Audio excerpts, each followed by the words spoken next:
Hey everyone, and welcome back to the Firefighters podcast, where we seek to develop, inspire, and motivate the world of the emergency services operator through a series of wide-ranging conversations. Now, before we go any further, just hit that rate, follow, or subscribe button on whatever platform you're listening to. It's a key performance indicator for us and helps us reach even more people. Now, here's what we've got for you today. Today on the podcast, we're talking all things decontamination and particulate protection.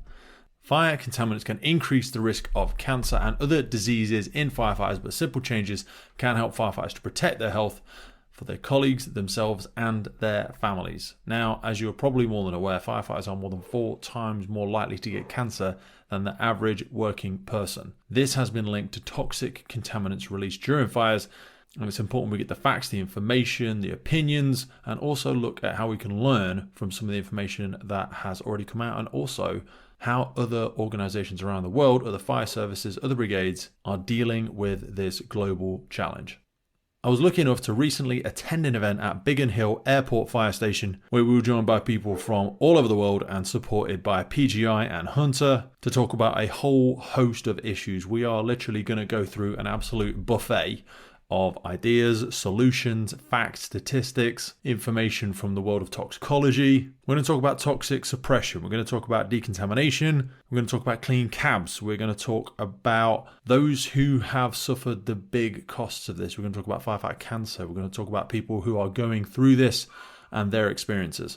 This is not a new subject to many people who already work in the sector, but it's something that is kind of accelerating itself to the forefront of our minds as the data, the information, and the awareness of this is ever increasing. If we'd have known better way back when, then we'd have done differently. But now we know better, so we have got to start doing better. So I hope there's loads you will take away from today. I hope you can share it. I hope it causes discussion. I hope you don't agree with everything that's said today.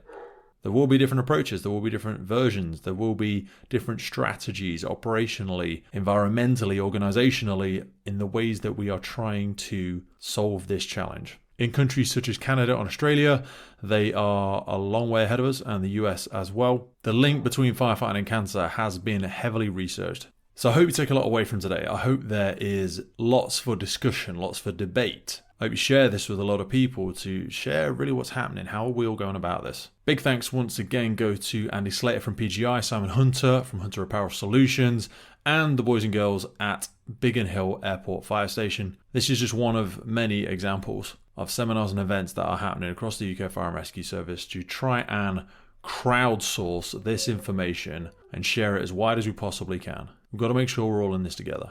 So without further ado, we will go into the first of 7 conversations in today's episode. Do have a look in the notes below. You will see a few timestamps if you want to jump ahead or come back to one of the conversations from today's episode.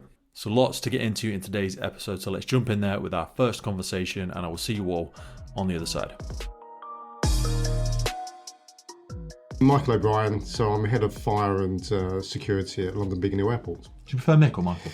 Mick. Michael is when I get told off. Hopefully not Mick. today. So you start off with Mike and then Mick and Michael and Mickey, and so I went Mick. That do. Mick, Biggin Hill is an absolutely beautiful site. Yeah, we're proud. We're so proud of it. Seriously proud of it. We are. We're a little airport. We're a little player in the market, but we want to be proud of it, and hopefully it comes through in surroundings we've got today and the people as well. So what I love so much about today is there's no professional obligation to put today on, which kind of leads me down that curious track, because I know why I wanted to come, and I know why there's people from all over the UK Fire and Rescue Service. Why is it important to Biggin? Why have you chosen to host it here? Why have you put your hand up and said, yeah, we want you here, we want to help share this message? Yeah, it's actually a really simple one, and that is we're passionate about the subject matter. Okay. So we are help anybody out. We're customer service focused. We're sort of born with it, but we're not going to do stuff for. It has to be the right cause. So if you want 100% from Biggin Hill, which is the fire service here, it's got to be a subject that means a lot to us. And the major one for us is we can make a change. That is the key.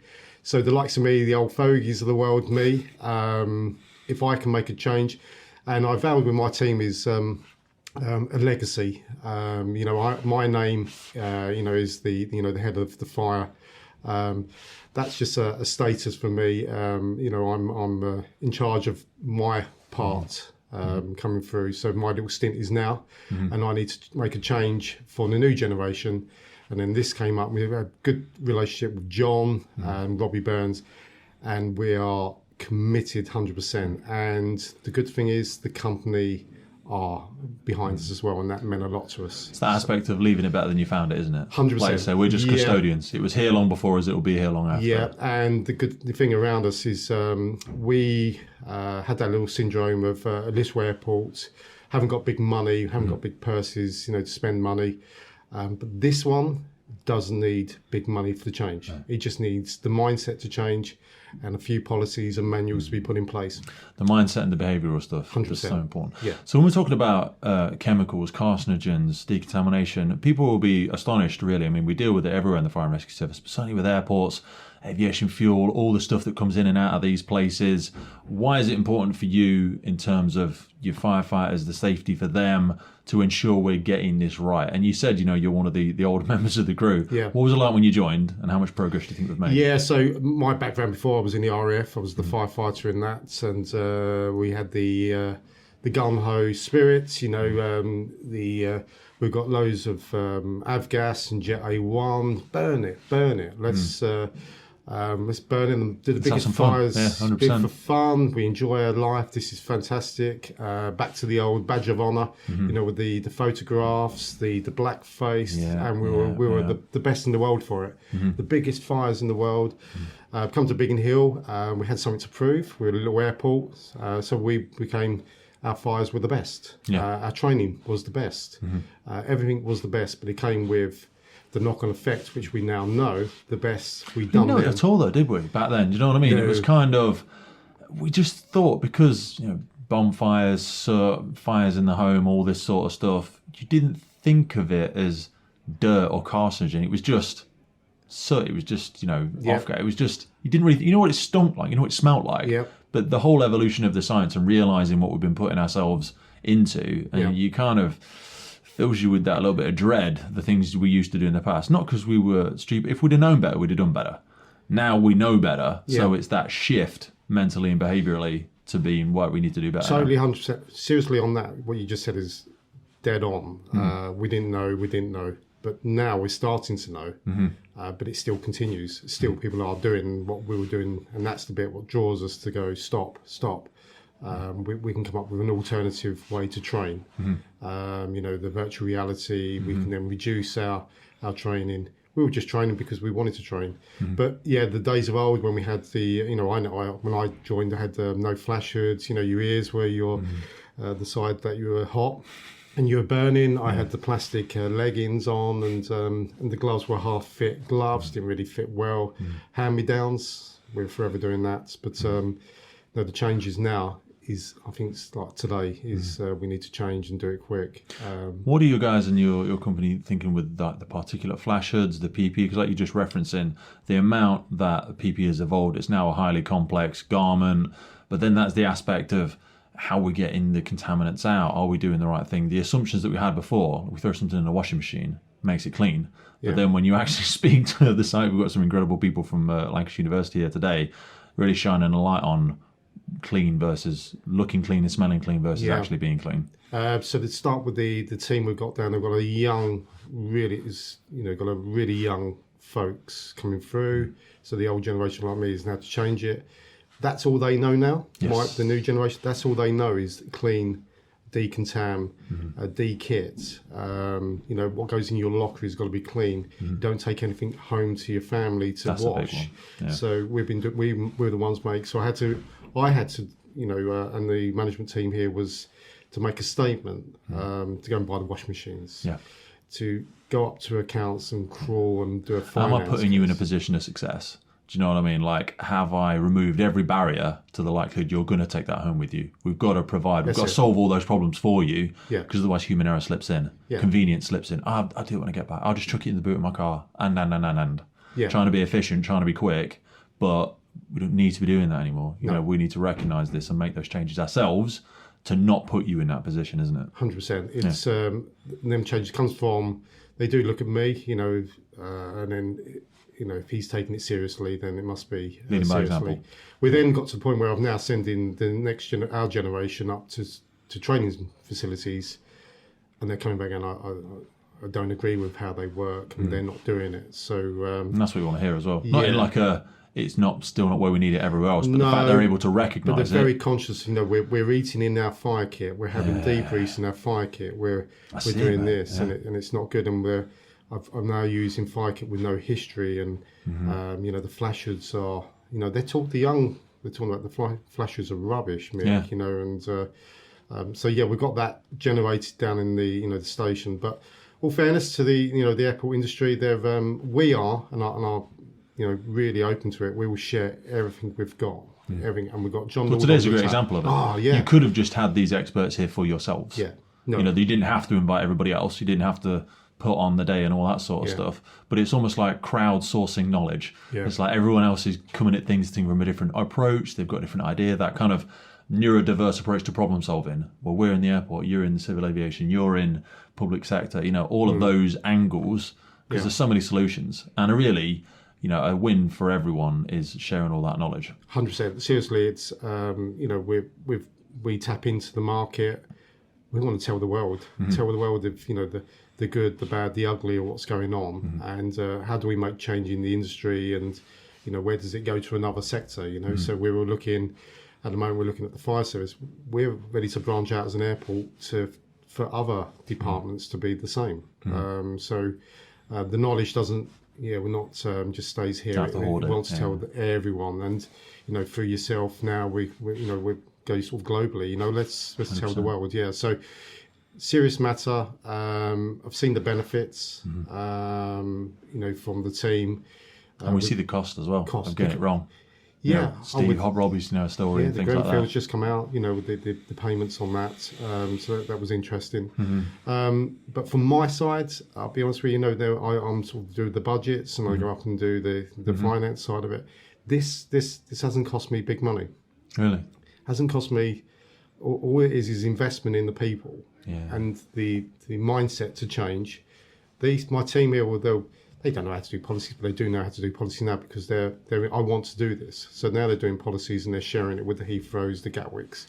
We never had that before. Yeah. But our little world is getting bigger, and we're hoping to share anything we've got. So today, we'll come away with an idea, and then we'll share it. So it's been really eye-opener for the team. But we want to not really want to put Biggin Hill on the map. We don't really want to do that. We just want to the knowledge. Just go forward. The knowledge. It's incredible what you can achieve when you don't care who gets the credit. Yeah. You know what I mean? People as a team all come in here, put in their collective thoughts together and collective ideas. Yeah. It's amazing what you can achieve. Yeah, I mean, we had this a few months ago. Yeah. We've done this, and now we haven't got enough room, and we have to pick a bigger venue. And it's a great challenge to have. We never thought that. So all the people here today are the changers. Yeah. We had them down in the fire station, look around for the new generation, the Sentinel, the air conditioning system. But now we've got the cancer survivors now doing the talk, and then they can walk away here. And this is what we did. And you walk away, you make your mind up what you want to do. So nobody's here pressuring you've got to do this, do that. It's just they walk away. I mean, there's some big players here today who hopefully can change it. 100%. So, we're looking forward to it. It should be a really good one. Thanks. Cheers for your time, mate. You're welcome. This episode of the podcast is brought to you by Gore-Tex Professional Fabrics. Now, we all know the working environment of a firefighter is filled with challenges. We face serious risks on the job, such as heat exhaustion, burns, physical and mental stress, and we frequently come into contact with high levels of toxic chemicals. Now, I have been wearing Gore-Tex for nearly 2 decades on the front line, working in hostile environments, tackling challenging incidents from firefighting to water incidents and in urban search and rescue environments. Gore-Tex have a well-earned reputation for protecting professionals in the fire and emergency services through their family of highly innovative, waterproof, breathable moisture barriers that exceeds global performance standards and are trusted worldwide. Gore-Tex, going further together. So I'm Stephen Robbie Burns to most people, an odd confusion. Robbie, have you been to Biggin Hill before? Yes, I have, yeah. So I was here at the last seminar in last year, end of last year. How surreal does it feel, having that experience last year, coming back, seeing how many people are here, seeing how many services we've got? It's growing quite significantly, this attention for it. Yeah, it's incredible. Really positive. And I've got to say a big shout out to Andy at PGI. He's invested time, money, and pain, I think, into this, and emotion. So, as I spoke briefly earlier, his son is a serving firefighter, so he has a vested interest in his boys' well-being. And he's not here to sell us products. He's here because he's got a good product, to be fair. But he's offering something that is bringing us all together in one room, and we're all listening and we're all talking about pertinent things. Why do you think it's so emotive? I mean, obviously, we've had you on the podcast. Your story is a combination of harrowing, inspiring, painful, funny in places. It is a very emotive thing for a lot of people across the UK, but some people, unless they've had the benefit of sitting with yourself or someone who's had a similar experience, won't really have a great insight into why this is so important. And it frustrates me when I hear people not fully comprehending the challenges that we're facing in terms of contamination. Absolutely. We still have disbelievers among the senior exec teams in the organisation. I know, it's just, the science is irrefutable now. The World Health Organization, the lead organisation in the world, have said it's now a 1A, so it's the highest risk of cancer as an occupational disease. So akin to smoking 20 cigarettes a day is what they've associated the job with.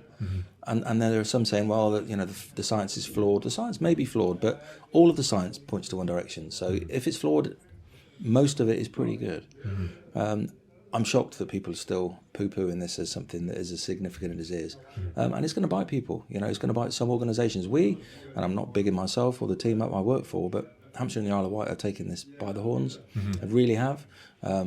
Reticent initially, I think, but they have to. The risk register says you need to sort this.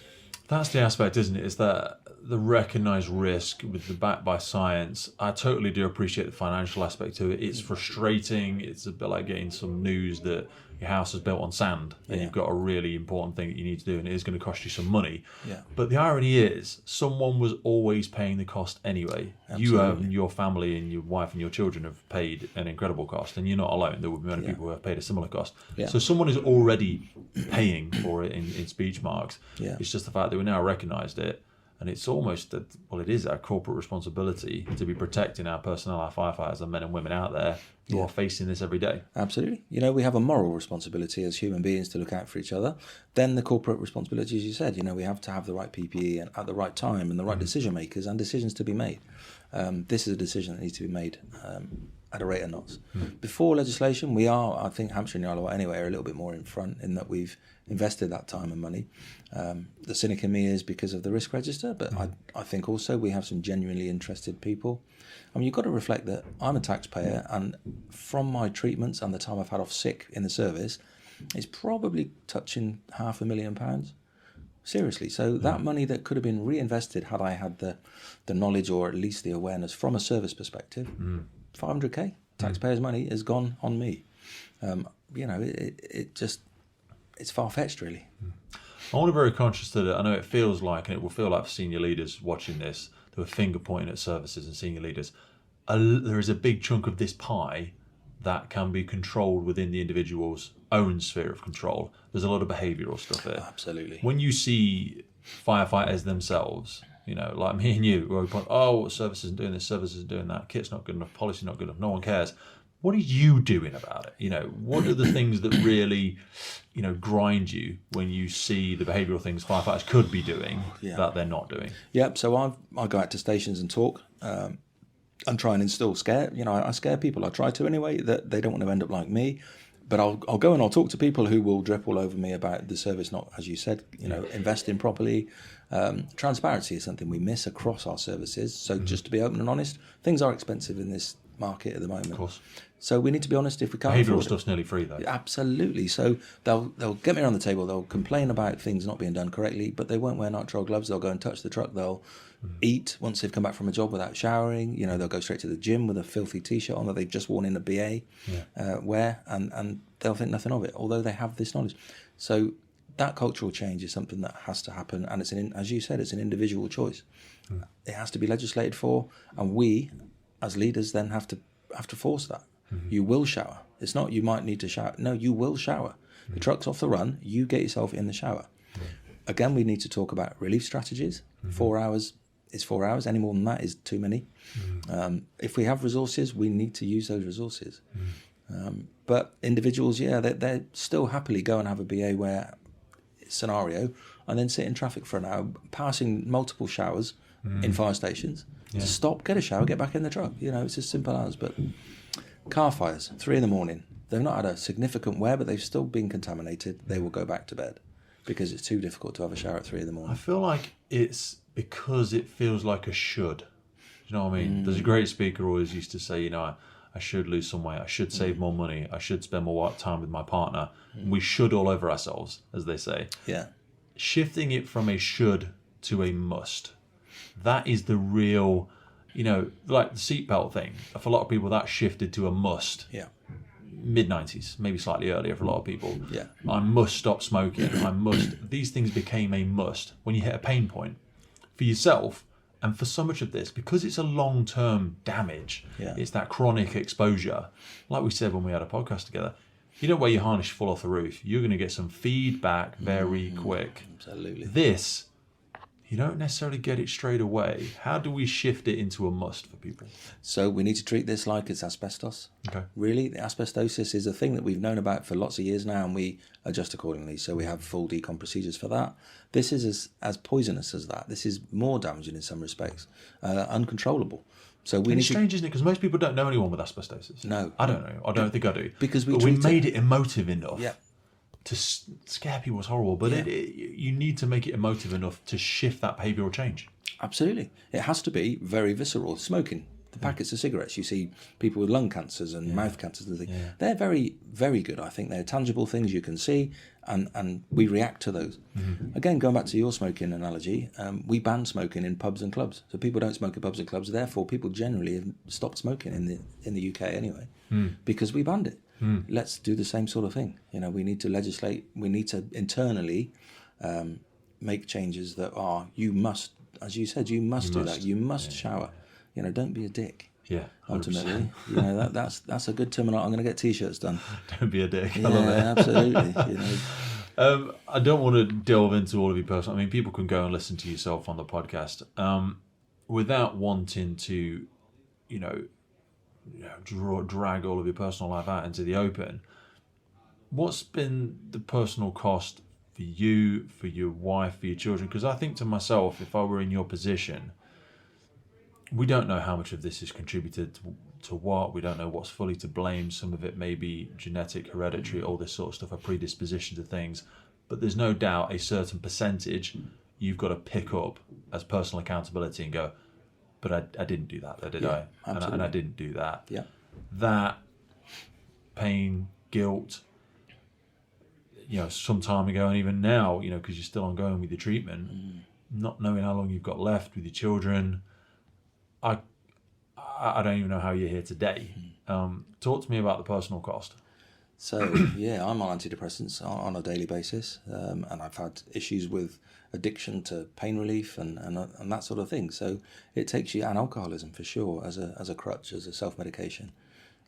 It has its costs in many ways. Financially, obviously, I know of people in the same boat as me who are avid gamblers because it's a vent, it's an out. Yeah. I've got a lot of tattoos actually as a sort of pain relief, which I've got for life, which I'm more than happy with. I'm covered in ridiculous tattoos. Yeah, absolutely. I love it. It's part of my journey. 100%. Which is a positive for me, and it was a pain that I was controlling essentially. But every time I go to bed, I'm conscious. My wife is a lot younger than me, and I'm impotent. Ultimately, it's a huge thing. It's life changing. Clearly, my wife was 32 when I became impotent, and she's a beautiful woman as well. She's lovely. Yeah, Absolutely. She's lovely. Absolutely. So it's rubbish. Not least, I'm conscious as well at work. I take time off sick because I can get quite dark, and I struggle with that. Struggle with a black dog quite a lot, and little things kind of flip you. So I'm conscious that perhaps I can't give my all at work. I'm probably over battering myself, maybe over analysing. I think you give a much higher percentage of what is available to you, if that makes sense. So whilst you may feel like less is available to you, you're giving more of what you've got, if that makes sense. So like you've got 80%, you're giving 75. I know a lot of people fit and healthy with 100%, giving 40. Yeah. And with the greatest respect, the Fire and Rescue Services, there's a lot of people in it of that. There's a lot of dead wood drifting around sometimes that could be doing a lot more. Yeah. I think what you're doing is incredible, brother. I love having you here today. I love spending time with you. I just want to thank you for doing this. Like we said on our podcast, the easy thing to do, the cognitive load of everything you're going through, life, family, finance, future, you don't need to do this. You'd be well within your rights to shrink into your own world and go, I just need to sort myself and my own out right now. So I think it's a huge thing for you to be here, mate. Thank you for coming and sitting down with me. It's an incredible pleasure. Thank you for the opportunity. Good man. Nice one. In other news, this episode is brought to you in partnership with MSA Safety. Today we have them to thank for the improved firefighter safety through connectivity in their brand new connected firefighter system. At the center of the connected firefighter platform is the MSA M1 SCBA with telemetry. You can view battery life, air pressure, and estimated time remaining either independently on the M1 itself or from the Luna connected device screen. Also, still with the air status, alarm information, search status, and all of this provided to the incident command for confident decision making during the scene. That integrates straight in with the Luna system, which is a wireless all-in-one device creating an independent search and rescue network, providing edge detection, enhanced personal thermal imaging, while simplifying post-scene reporting and data retention. One of the key parts of the Luna is their FAST system, the Firefighting Assisting Search Technology. This combines directional and distance information with thermal imaging to help find separated teammates and decrease response time. It actually connects you to the other crews in the vicinity for a unified search during the time of mutual aid by instantly notifying the network of Luna devices when there is a downed crew member, allowing for a prompt search and rescue. All of this then plugs into the FireGrid system for cloud-based connectivity, real-time information, and data-driven decisions for the incident commander. It enables you to see the exact location of your firefighters on the scene. And it doesn't require you to be sat on the station. The MSA Hub then provides a wireless gateway straight to the cloud, enabling wireless on-scene data for local and remote incident command for additional eyes on the scene. MSA are truly taking massive strides in the future of improved firefighter safety through connectivity. MSA is dedicated to increasing safety in the fire service through technological advancements. Various feature enhancements, new products, partnerships, and integrations will provide additional capabilities readily accessible by products, software, and services in the brand new MSA Connected Firefighter platform. Now back to the show. Andy Slater, I'm from Lancashire, near Preston, and Managing Director of PGI Safety Limited. Wicked. What is it you think firefighters in the wider sector aren't fully grasping around particulate protection and decontamination? Yeah, that's a really good question. It's interesting because some are really on board with it, and others quite literally still, they admit they don't understand enough about it. They're almost like scared, and they've obviously got to, get that message to their lords and masters as well, and they find it a struggle. I think essentially I think we're at the stage where they do understand how important it is. There's so much evidence out there. That's undeniable now, isn't it? Yeah. That bit is what's really helpful because it's no longer this, ethereal thing in a black box in the corner. It is right in front of us. World Health Organization, data, universities. Absolutely. Undeniable. Absolutely. And although I think you still come across the odd diehard, usually, well, I've been a firefighter 40 years and it's never affected me. But the reality is, and my son's a firefighter now and he's only 23. No, he is, yeah. And he's got hopefully his whole life ahead of him, So I kind of have a very vested interest in this as well. But to follow up with your question, I just think in some areas it still has a lot of pushback, comments that you hear that, is it really that important? We still hear, and are we not blowing it out of proportion? Which is, I think for me, given the weight of evidence, given the science and given what the rest of the world is doing, it is undeniable. And it's also not a massive investment. No. So it's crazy. There's so many sides to what you're saying there. As I'm listening there, so there's a massive part of this is behavioural. Yep. But also I love what you said about almost the immediacy of the feedback. So what I mean by that is it's such a chronic long-term thing. I use the analogy of a seatbelt or a harness or something like that. You don't wear the thing, you fall off the roof. You don't wear the seatbelt, you hit the thing. Yeah. You get immediate feedback, it hurts. But then what surprises me when we think about, the asbestos generation and stuff like that. Absolutely, yeah. How many of us know anybody with asbestosis? But it's so emotive and we've learnt the lesson and we don't do it. Yeah. So I feel like we will get there with this. But the sad thing is we are starting to know people. Like Robbie Burns is here today. We're seeing these people crop up quite close to us who have got cancer. And you're like, damn.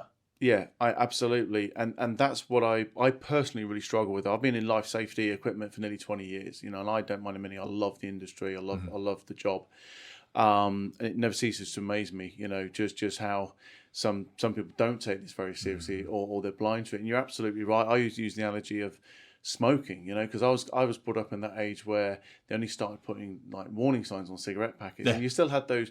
Well, my dad smoked 90 a day, and blah blah blah. Smoking in pubs, cars, in your living room. Yeah, and nothing happened to me. And it's like, but hang on, but there's a lot of people getting cancer. That's undeniable. We have to do something about it. You can't no longer put your head in the sand over it. And I think also there's perhaps a little bit of pushback because some of the, say for example with particulate protection, and some of the earlier PPE and hoods, they were very heavy, they weren't very breathable, and I think it put a lot of people off.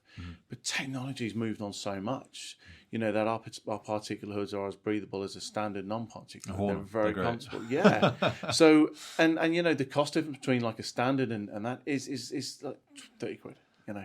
Do you know what though? So there's a great thing there. You just said the cost and then went to financial, which is understandable because it's like if we played word association game, cost is money. Yeah. But I said, and me and Robbie spoke about it on the podcast, someone's already paying the cost of getting this wrong. And Robbie's a good example. Yeah. The unseen damage that we're doing to ourselves, the cost, we mentally think about it as a financial thing. And it's uncomfortable, and I get that that's emotive for the people in those positions that are controlling the budgets. Everyone's got a pay rise in the UK Fire and Rescue Service. Things are difficult, things are tight. Socioeconomic is a genuine thing. It's challenging for people. But by not choosing to do the thing that is now undeniable, it's scientifically proven, there's evidence, there's lived experience, you're just pushing the cost onto the individual who doesn't know any better. Absolutely. I'm a knuckle-dragging firefighter. I say that about myself. I'm sure many aren't. But I either haven't got time, haven't got the level of knowledge, comprehension to digest and interpret a lot of this data. Yeah. I just know, and you said it earlier when you said that sort of fear and that uncertainty. People are scared. Am I doing it right? Am I not doing? So can I touch this thing? Is that what's hurting me? Am I hurting myself? Absolutely. Do I want to come to work? I'm supposed to be doing this for another 30 years. Your son's 23. Yeah. He can retire 55. He might be in this job for 32 years. Is he going to come out of it? What's he going to be like when he does? All of these things. Oh, it's a genuine fear for me. From when you listen to these people speak, and that's why we started doing these seminars at PGI, because I'm going around and speaking to individual customers and getting the message out there. And there's also, and this is something that's I'm real passionate about this, and I have a real problem with it, is there's a lot of disinformation out there as well. Yes. And so I realised like this is a big problem. That disinformation could be based on manufacturers claiming they pass a certain certification when they don't, or they claim to a certain performance standard which they do not, and it's creating a lot of confusion, and plus it's plain wrong.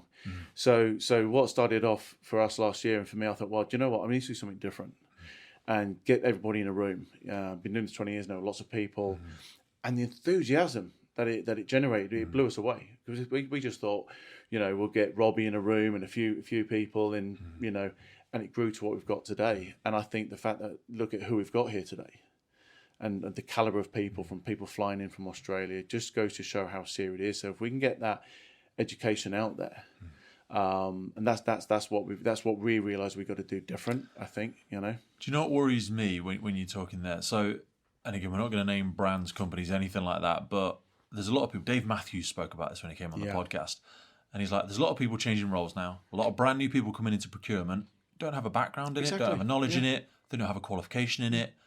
And with the greatest respect to them, and they're more knowledgeable and experienced people than me, feels like the blind leading the blind.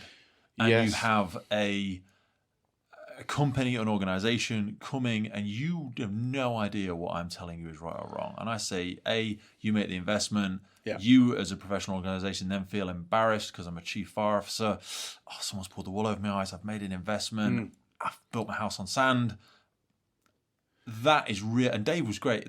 The level of knowledge, and again, another gentleman there speaking now, Shepherd, is like, that is the level of knowledge we need to share and get out there. Absolutely. Because these people have got the best of intentions, But if you don't know what you don't know. And that's what I always say. I've been, in my time in this industry, heavily around SCBA, respirators and thermal imaging and things. And we recognise that, these people can't be experts in everything. No. I can be expert in one thing because that's easy, And so we realise, that because, like you say, they can be hoodwinked, like you say, they might have to take people's words for it.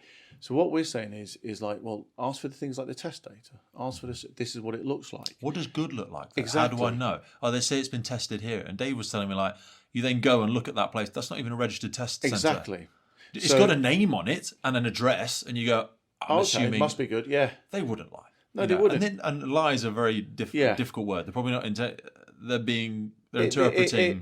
They're playing on sort of certain tests that might portray to have a certain performance. Which it doesn't. I remember looking at the Grenfell stuff, and they were talking about the test rigs. And it was so, you were like, it was tested. I mean, it failed. Yeah. But it was, and all it says is it was tested to this standard. It failed, by the way, but it was tested. And people admit these things. So, and I also think to myself, well, why are they going to take my word for it? So from my point of view, it's like, so we're going to do these seminars, but I'm going to get the Dave Matthews, the Russ Shepherds, as well as the other industry, like, Hertfordshire University. Yeah. And I'm saying, what we're saying is, look for this, look for that. That's what good does look like. It has to be registered on like that website, etc. And that's what we mean by the education. And last September, I was flying really, because at the end of it, it was like, I never knew that. I know what to do. We now need to look at that. And people said, I was about to purchase that product. I'm not now, and it was really emphatic. And I drove home, a long drive back to Lancashire, and I thought, wow, I've done my job. Because these things are nerve-wracking, because you want them to go well, and people think it's worthwhile. And I think we really went a long way in achieving, and that's why we're doing it again now, and it's even bigger. So much of this, for people listening and watching, might feel like we're pointing fingers at senior leaders, blaming that they're in a very difficult position. A lot of this actually, as well, can lie within the sphere of control of the individual, the behavioural stuff, things I'm doing, things your son is or isn't doing, the things we should be doing. Fire and rescue service and firefighting, it's a very emotive thing. People get very passionate about it. Accountants don't necessarily tell all their friends that they're an accountant. The old joke is, how do you know if you're around a firefighter? They'll tell you. You don't need to worry about it. They're going to tell you. Yeah. So how do we navigate that side of the bravado, the behavioural side of, you actually don't need to stink of smoke, shower after the hour, not having soot all over your face. Being a consummate professional is having professionally cleaned fire kit and a professional that can be in the job for 30 years. Yeah. And I say it was your badge of honour before, wasn't it? Wearing dirty kit. That's when I joined. And you know what? It's a very salient point, because so as you say, my son's a firefighter. I'm his dad.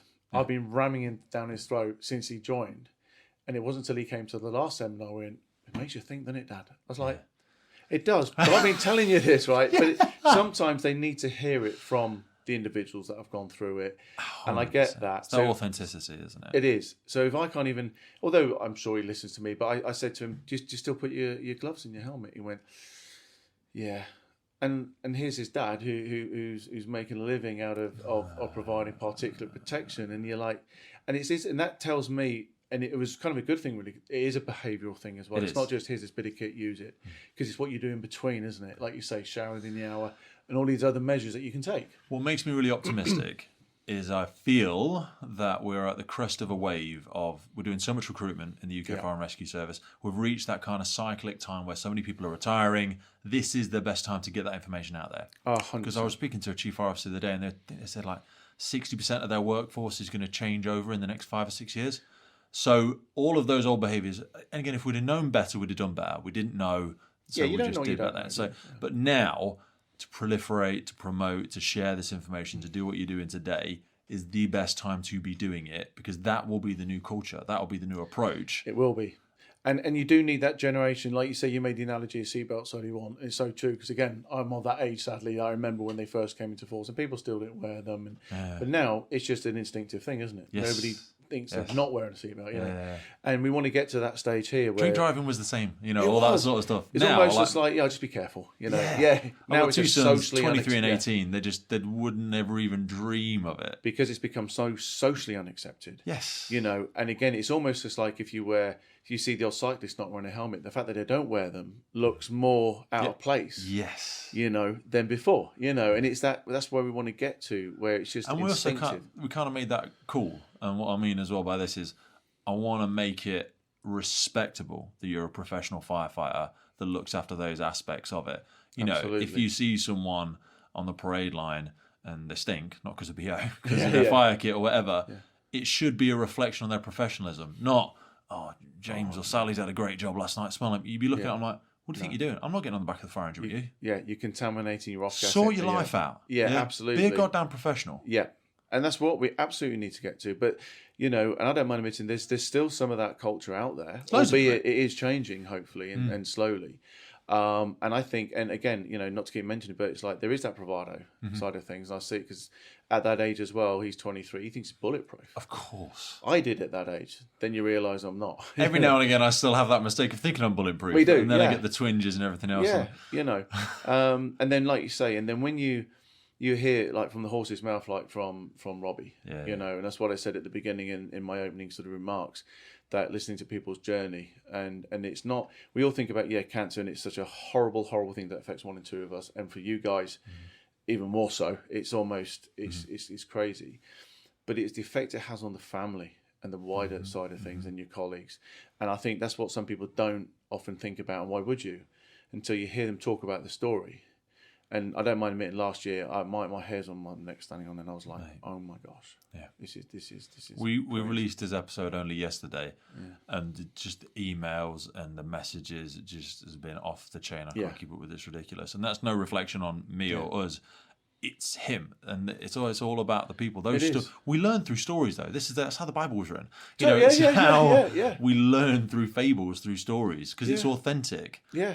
It's the sell versus the tell. Someone's staying in there and telling you. I always say to people, if you hear 1,000 children starving in a country somewhere, it's just a number. It doesn't mean anything. But you hear the story of the one individual, of Malala Yousaf, and you go, wow. Yeah, it becomes real. It becomes real. It's not a statistic; it's a real thing. And I wish Robbie was wrong.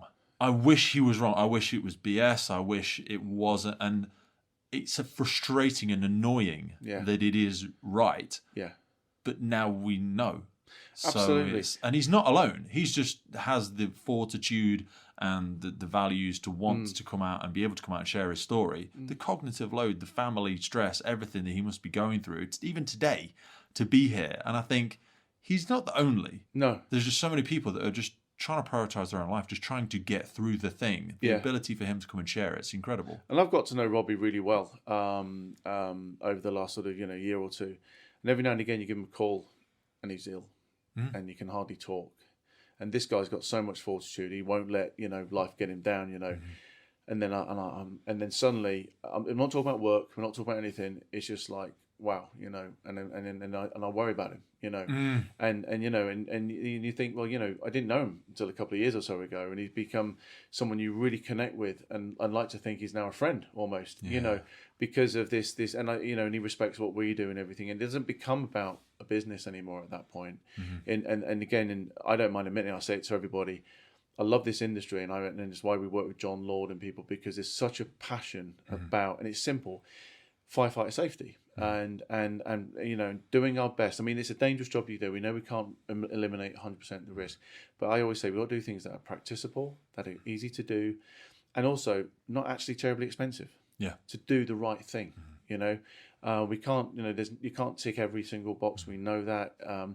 But for me, it's still astonishing to most of us that when you've got so many fire services now taking on particulate protection as well as other measures, and you still walk into the odd major service, I'm not talking somewhere out in the sticks. Yep. And they go, And you're like, what? Yeah. And I walk out there sometimes like, oh, wow, I was not expecting that, I expect that and we're here to help as well. Like you say, doing these seminars, they are not cheap. No. But they will give them everything, hopefully, or the start of what they need in their whole education of this and where they need to be. But more importantly, the networking. Yeah. So for example, Robbie did like so much research into this before they went to tender, and he's happy to share all that. He can. Most of the work's done. So engage with your wider colleagues. All that information gets passed on, and you can make a better informed choice. That's what we're saying.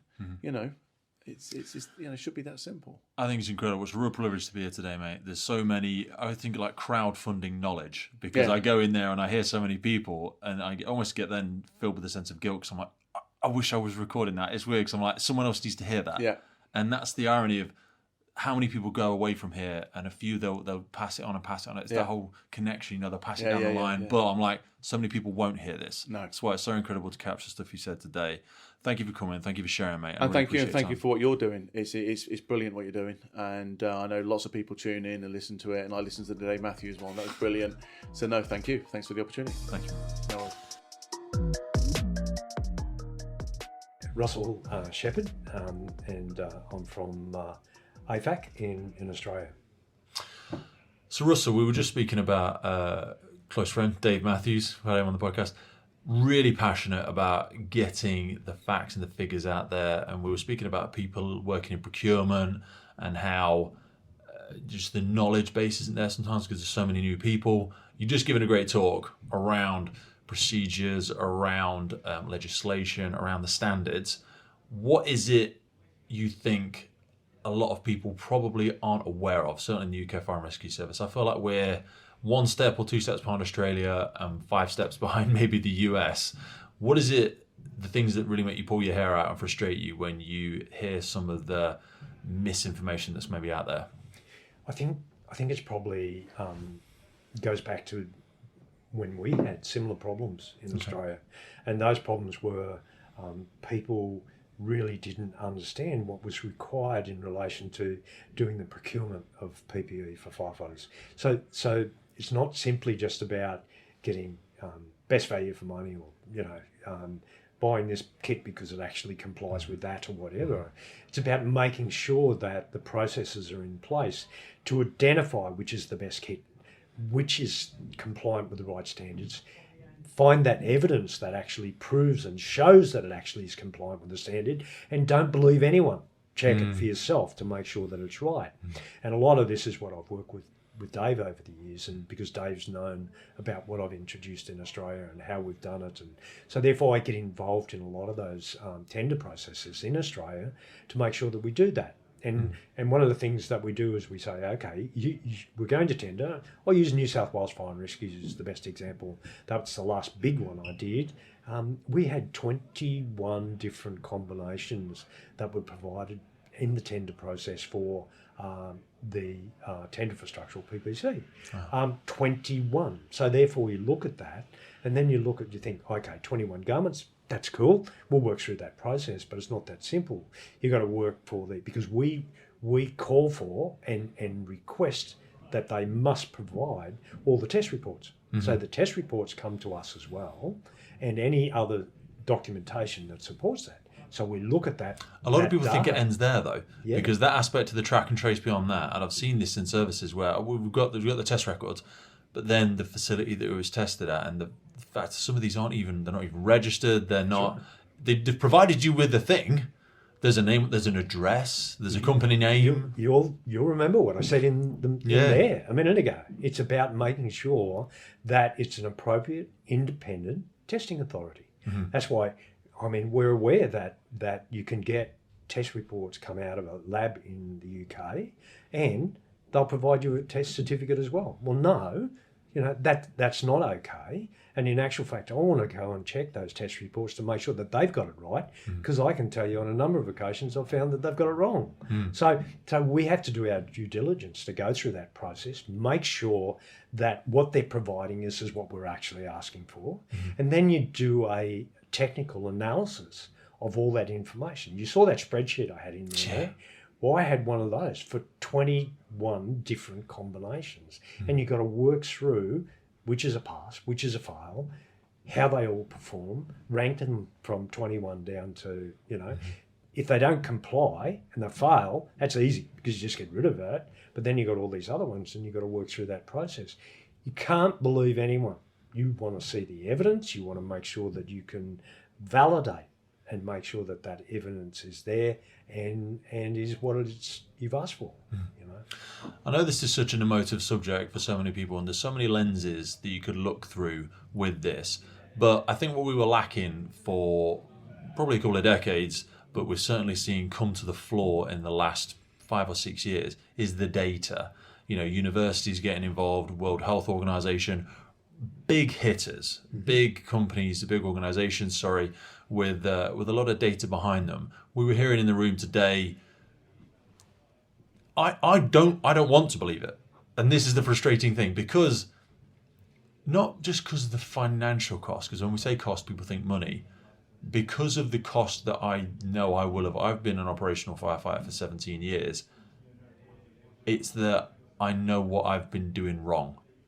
And it's an upsetting reality to know what I've been exposing myself to. So it is very emotive to realise that we've been doing something wrong. I always say if we'd have known better, we'd have done better. But now we know better. So we've got to do better. But it's a behavioural shift. It's a mindset shift. It's a procedural shift. It's a heavy lift. And some people you won't get to shift. Why? Some people, because I think they have this image that, they join the fire service, they're a firefighter.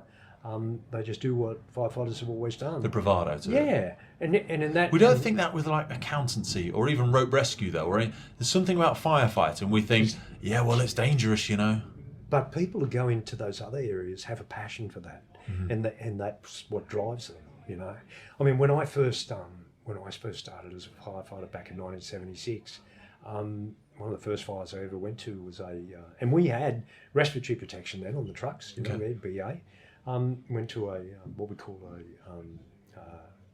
it was a shop that sell cheese, and all the cheese is wrapped in plastic, Right. And this place went up, and of course, so as a young firefighter, you get out of the truck, do what you're trained to do, grab the BA, go in, and the senior officer drags you back and says, "You don't need that, son. Just get in there." I'm not saying that attitude is there anymore. No.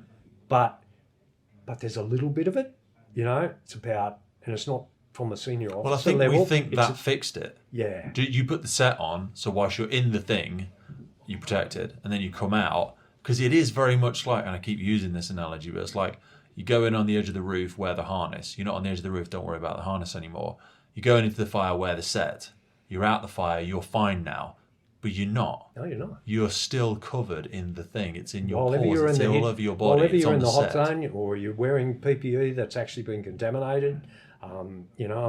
We've dealt with the issues of contamination of asbestos for a long time. Mm-hmm. I think the fire services have done that pretty well over the years. Yeah. We've managed that quite well. That was What's that taken? was 25 highlighted years? Yeah, but It's that a was long time now. Oh yeah, that was identified in the by the World Health Organization as well. But I think it's an area that we've come to terms with. It's all this other stuff that we've not known about, and the exposures and how it actually gets into the clothing, how it gets into the pores of your skin, all those things. And but the only way we can make change is to educate people and educate them about what may happen, and PPE, I would have said to you going back 10 years ago, if anyone started raising issues about, we're going to have PPE with problems with exposures to contaminants going through. We've got moisture barriers, we've got everything. It's not going to happen. But it is happening now. And we're starting to see some of that information coming out that's showing that there is exposures. PPE is not performing the way it should do. If we go back to when I joined the fire service, we used to run around in training in asbestos suits because that's what you used for those high volatile. Now I got to live with the fact that I wore asbestos suits when I was a young firefighter. Well, am I going to get asbestos? I don't know, But so things change. PPE changes. I think we're moving in the right direction and we're making the right changes, but we have to educate people as we move along. And what I was talking about in there about people with a self-interest and not focused on what's best for the firefighter, we have to get that out. And we've got to... Well, it's an admittance that I've accidentally, not out of malice, but I've built my house in the wrong place, or I built my house on sand. I've based a business, a product on something that now has unfortunately been proven not to be effective, and I've got to disassemble the house, move it and build it again over there. or I can just try and stretch it out and skew the lens and fog it over a little bit. And I can appreciate 100% these people have lifetime investment in this, and their whole livelihood is built on it. But the people that are paying the cost are the firefighters. I know we haven't got time to read these studies. The firefighters, we're not knowledgeable on this sort of stuff. And which is a shame as well, because as you alluded to in there, so much of this is behavioural. Yes. It's in your sphere of control as an operational firefighter. You can do a lot of things to help yourself out. It's easy to point fingers at organisations, PP providers, chiefs of fire services. It's harder to point thumbs at yourself. Absolutely. I mean, the greatest example of that, which has been my big bugbear for so long, is firefighters' helmets. Now, helmets are usually a Kevlar or some type of material like that. For too long, and I continue to see it now, fire trucks driving around the street with the helmet sitting on the front top part of the dash of the truck. Yeah. What's happening with those helmets is they're actually getting the sun coming through, the UVs hitting those helmets, impacting the performance of those helmets to the point where if they were tested under a requirement to determine the impact resistance, would they pass? Chances are they may not. I never even thought about that. Yeah. So it's something that, but people don't, because it's a good place to put my helmet, or it's a good place to line my coat, But the coat is an aramid. It's a fibre that is impacted by light, sunlight, UV light, all those sorts of things. But I'll just light across the dash because it's convenient. This is one of those things you just don't think about. We're given all of this stuff, and I've done it, mate. I've done it for years. I chuck everything on the front, my bag, my respirator. We've got so much stuff to carry around with us, and I'm making excuses. We need to make that environmental shift. And to be fair, on a lot of the new fire trucks in the UK Fire and Rescue Service, the Incident Commander's kit, so for me, sitting front left, there is a locker I can put it in. So it's just laziness for me that I just want to climb. I can get dressed on the way though. No, I'll get there. I shouldn't be jumping off and running straight at the thing anyway. I'm going to get off. I'm going to look at it. I'm going to make an assessment. I'm going to read the scene, all that jazz. I don't need to be throwing it on the way and jumping straight off and exposing myself straight away. But you know what impacts on that too, and what makes it worse, and it's another thing that I've challenged for a long, long time, is that a lot of our people fought to have BAs in the back of trucks. It's the worst thing we ever did. Because when you've got BA outside of the truck, and you actually go to put your BA on after you hop out of the truck, you're actually taking time to assess the scene, to actually look what's happening. And it just takes those few minutes that are valuable. And plus, like yesterday, the truck in the engine bay, how many steps is that? 4 steps up to get in the thing? Yeah. And you got BA on, I've got problems with my neck just from wearing BA for a long time. So there is things that I think we can do differently. People might argue other, points of view, but I think we have to look at alternatives. We have to look at best practice. We've got to look at how we can do those things, and if we can learn from others and share that information and work together to achieve that, then that's what we need to do.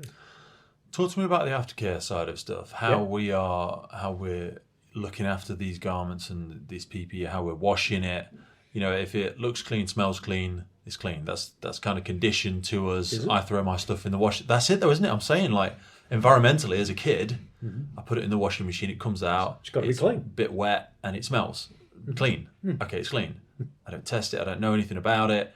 And that's bled over into, we'll just wash it hotter. We'll just wash it longer. What, I know I'm being a bit facetious there.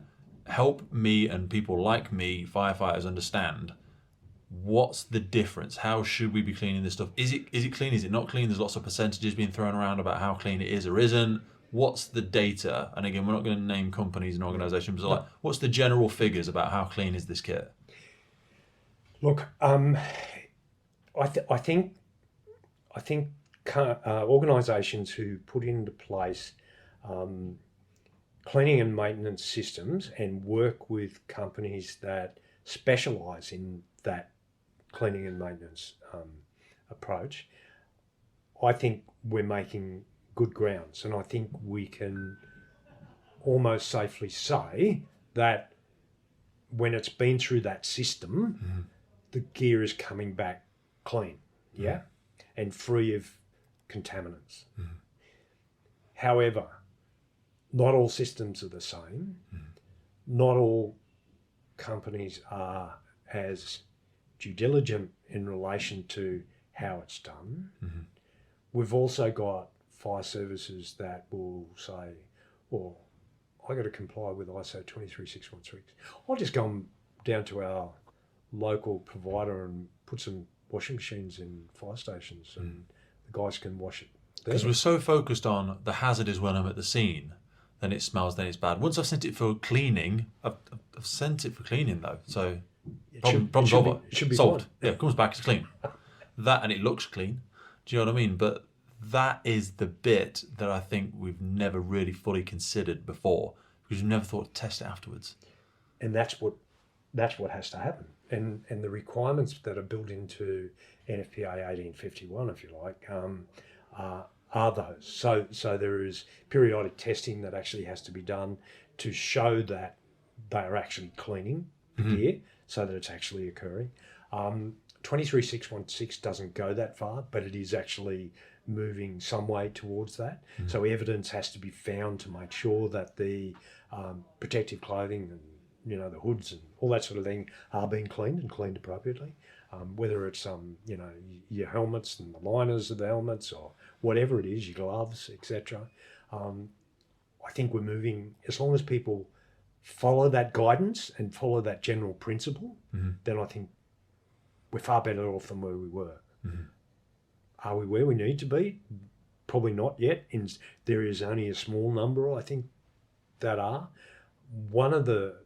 I helped Fire and Rescue New South Wales put in their cleaning system in Australia. And what are they doing? I've seen a number of them across the world, and I reckon their system is probably the best that I've ever seen. It's the way it's actually collected. It's the way that it's actually processed through the cleaning facility, step by step.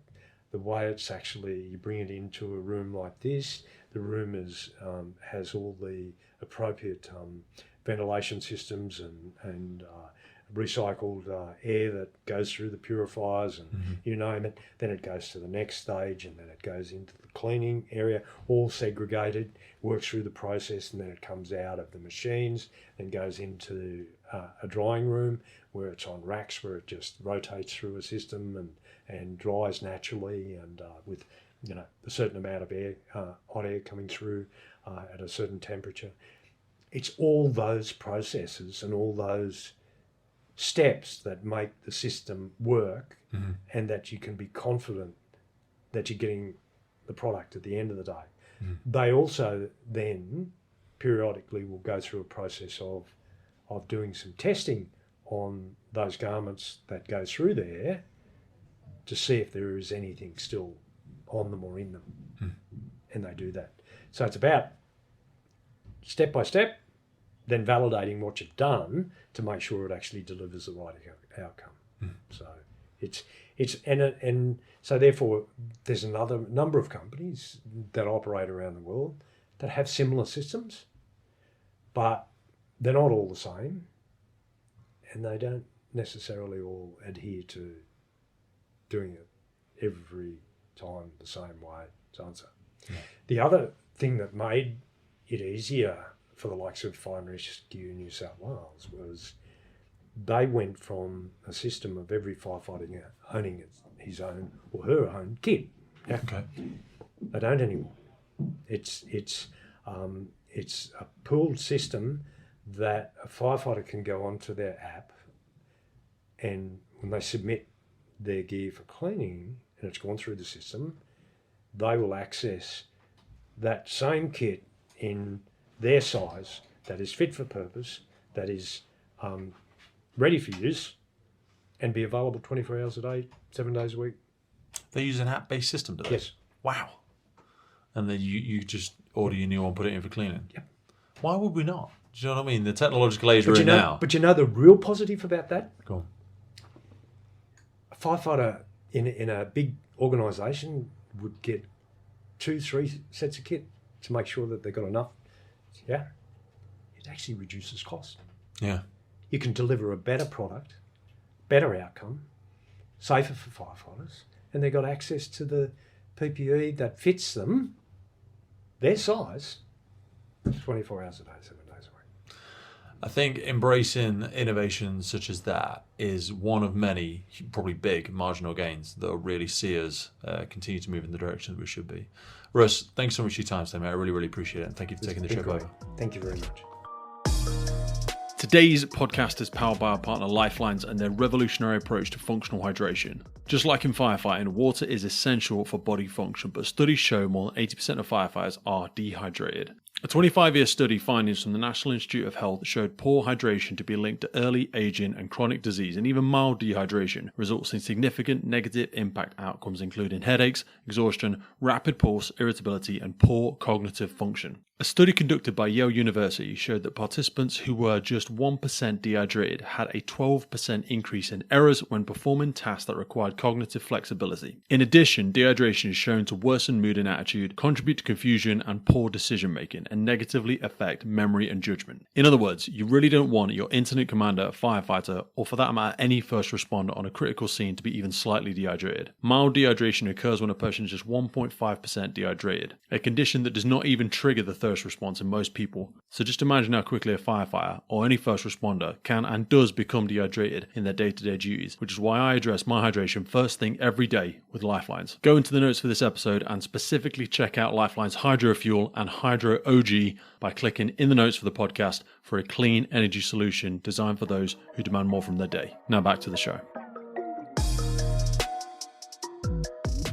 Adam Stone. And Alan Bentman. so, fellas, we're here looking at all the decontamination stuff. For me, I mean, we've all been in the services for 10 plus years at least. I've been about 17 years. I know you both sort of LFB Babcocks. Things have changed dramatically since we've been in. I remember going to skip fires and just getting my head over the top with an open end over my shoulder, stamping around in it and doing all sorts of crazy stuff. What have you seen go from and to, as an example, in London? How much have things moved along? The garments have moved along, the cabs have moved along. London is a massive beast. Lots of people in there trying to do the right thing, but it's a confusing landscape, isn't it? Yeah, it certainly is. I think from a London Fire Brigade perspective, we were probably one of the first FRSs to introduce a fire contaminants policy, and part of that was, you know, the education. So look at the first phase of the project to say, look, this is the education. This nasty smoke is actually really carcinogenic, and obviously to bring awareness that the World Health Organization that a firefighter occupation is carcinogenic. It's the highest rating that they've given for bladder cancer, obviously mesothelioma, and there's obviously strong research to suggest other cancers as well. And, you know, firefighters now, actions are changing on the incident ground. We've given them the education, trying to give them the basic tools from wipes to bags. You know, we're bagging BA sets, you know, we're wearing BA more. We're certainly seeing respirators being used on larger jobs, but equally, you know, there's people that still don't use them, unfortunately, and it's, you know, it's getting that buy-in from other people. We were just saying, weren't we, in another room, like that behavioural thing, that's like 56%. I mean, it's easy for us as firefighters to point the fingers at senior leaders and organisations and go, oh, you're not buying me this, you're not giving me that, you need to spend another 100 grand on this. We're not saying that without fault. We're trying to find the right answers, trying to get the right PPE, trying to get the right decon procedures, particulate flash hoods and all that sort of jazz.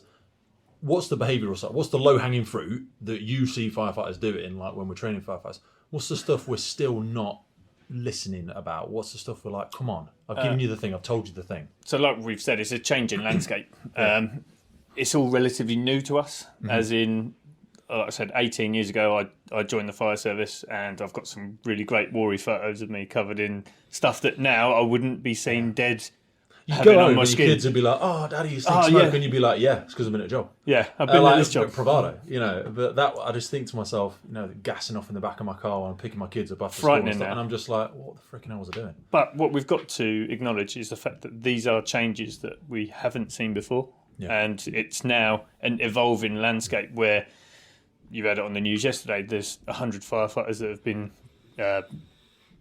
what was the they were given compensation for Yes. their trauma and everything else and personal injury that they've experienced from Grenfell. From Grenfell, yeah. Like, that's the a old thing, like, huge if step. we didn't know, so we didn't do. But if we'd have known better, we'd have done better. Yeah. Now we've got the data, we've got the UCLAN reports, we've got the WHO, and I wish it wasn't true. I'm just telling my personal opinion. I wish it wasn't true because I'm like, I've got to admit, I didn't know I've been doing it wrong for so long.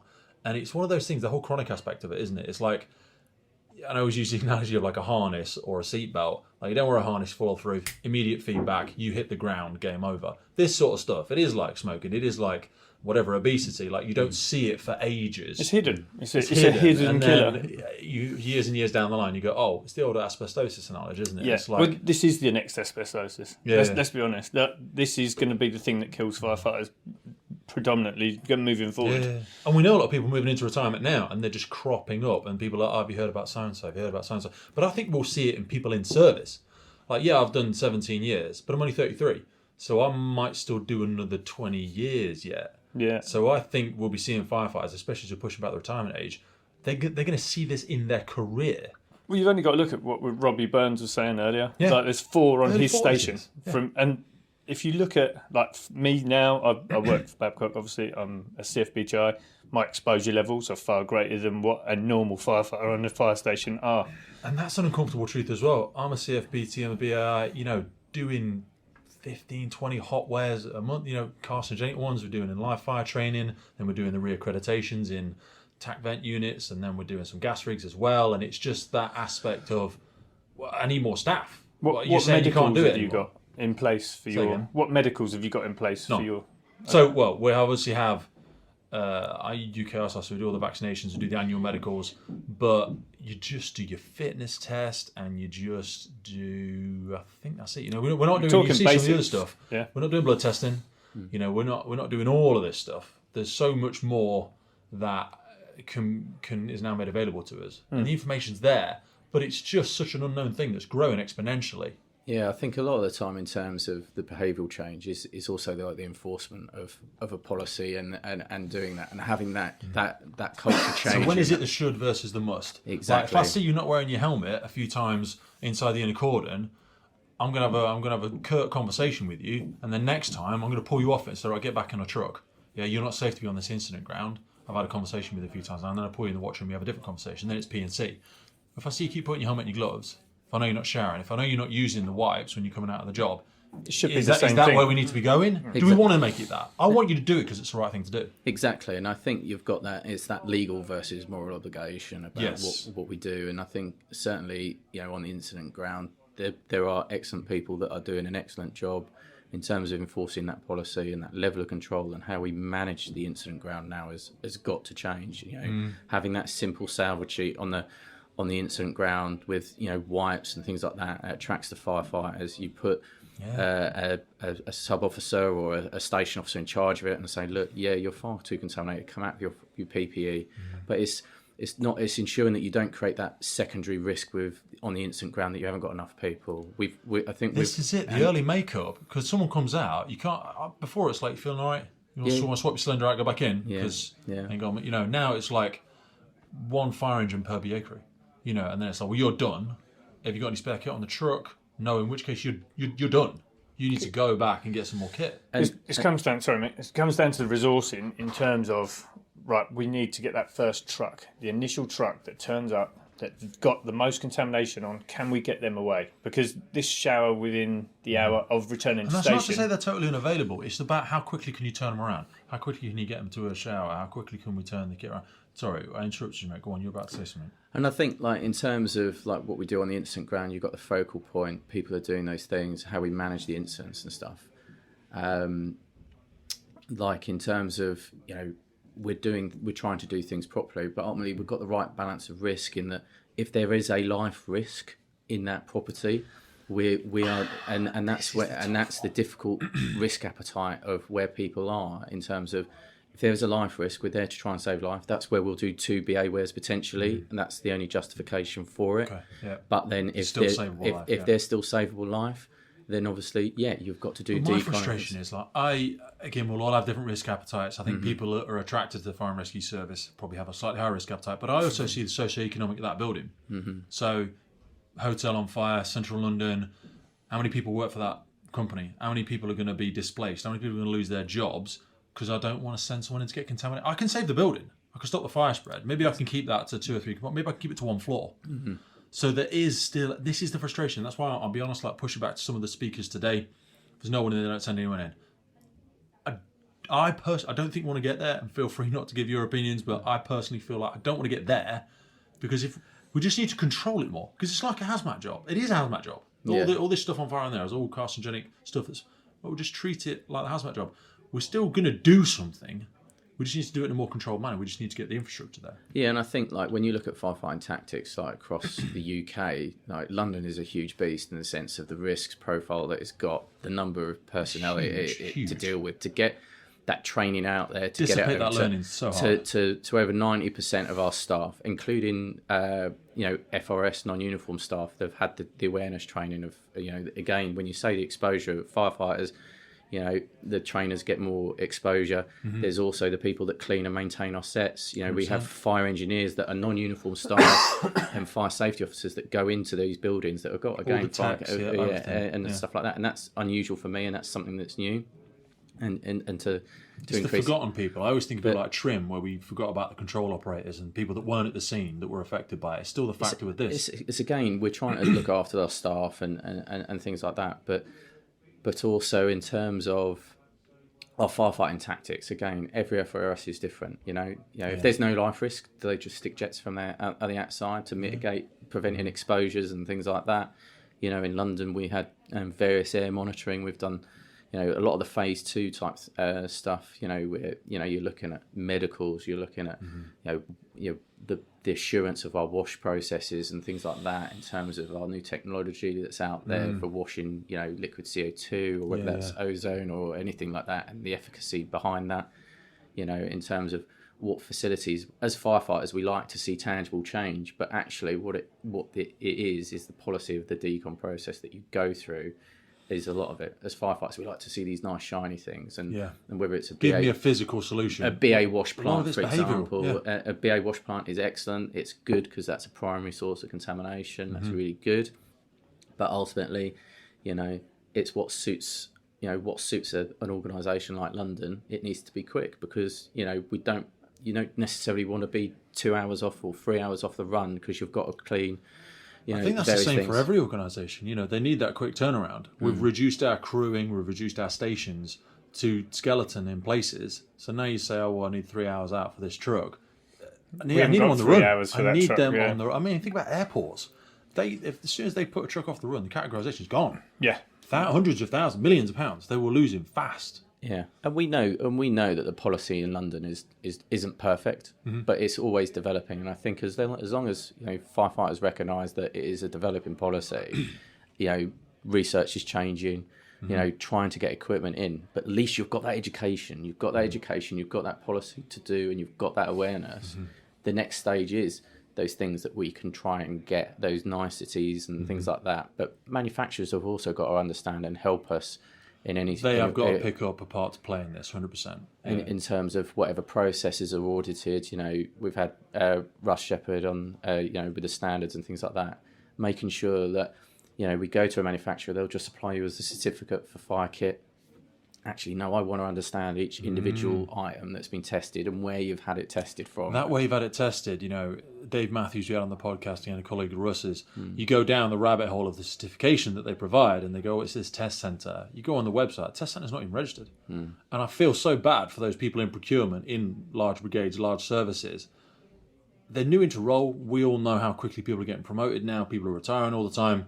And you're in a job that you don't have a full understanding of the context of it. I'm not saying we're all incapable, inadequate, incompetent, but we've got to be relying on people like that and these manufacturers to be telling us the truth. Otherwise it's the blind leading the blind, and we're spending hundreds of thousands of pounds on stuff that isn't what it says on the tin. Yeah, and there's universities like Hertfordshire University. They're very good on CBRN and where wipes are and things like that. There is a fog of of amount of research that's out there, but it's also just understanding and picking out what research is good and what research is bad. But ultimately, when you look at it, Canada and Australia, those places like that have already made it presumptive. They seem to be further ahead. It's presumptive and legislation. miles ahead. Yeah, with the legislation stuff and with equipment and processes. But why we're not going, right, okay, they've done the research, they've done the work, why don't we just incorporate that into our... I think we're getting better at that. I mean, the fact you guys and your organisations are willing to send you here today and that we are investing time in that, we obviously have an appetite for it. But it feels like baby steps. It feels like glacial change, because the organisations are so big. Change and cultural change takes years and years and years in our services. Yeah, exactly. We train when we initiated the policy. We had to do all the personnel that were currently on station, but every recruit now gets it. Gets the process from. That's where it starts. And that's where it starts. I think I was speaking and that when I was phase down at Babcock's. They said 24 recruit courses they've got coming through in the year or something like that. Each one has got, I don't know what it was, 12 people. Oh my, 300 staff. Yeah. Wow. That is just colossal. And I know it's relative to the size. London's got 6,000 staff or something, but it's a big lift, to push all that information out there. But it also gives me a sense of hope. I feel like we're on the precipice of a big wave of change because so many people are retiring. We're doing so much recruitment that the people that struggle to get out of the behaviours or are ingrained in old behaviours, they're probably retiring now anyway. And we wish it had been different for them, and we hope they don't encounter some of these problems in their retirement. But I think that's why it's so important that we're leaning in so much now, and London and Babcock's are leaning in and trying to look and get best practice, because we have a great opportunity to start as we mean to go on with all these new recruits. Yeah, exactly, and they want to, you want that healthy in, healthy out. Yeah, I think mentality, 100%. And how important diet is, and things like that. That there's contributing factors. Of course, and that's getting that occupational. That what has caused my cancer? Is it occupational or is it just your diet? And that's just my words, not yours. But there's nothing more frustrating for me that you hear that all the time. A really fat, overweight, unhealthy firefighter going, "I need better decon. I need better healthcare." Really? That's the problem, is it? And again, these are my words, not yours. Yeah. But there's some things you've got to take account for yourself. A bit of personal accountability, a bit of personal discipline. Be a professional firefighter. And this is one of the messages that we echo in training is that it starts with you. Yeah. If you're doing the right thing, the team then starts doing the right thing. The team starts doing the right thing. The station starts doing the right thing. Yeah. Exactly. When I talk to people about the fire contaminants policy, they say, "Oh, it doesn't work. It doesn't work." And I say, "Look, it's the enforcement. But who's responsible for doing it? Watch officer? No. Or the firefighter? Yeah. No, it's you. Mm-hmm. Under the Health and Safety Work Act, you've got your own responsibilities, your own decision making to say, look, if my fire kit looks like this, as per stated in the policy, I can take it off. Yeah. And there's no life risk. We're lucky in London that we've got resources. If you take Hampshire, the Isle of Wight, 4 fire trucks, Guernsey got 2.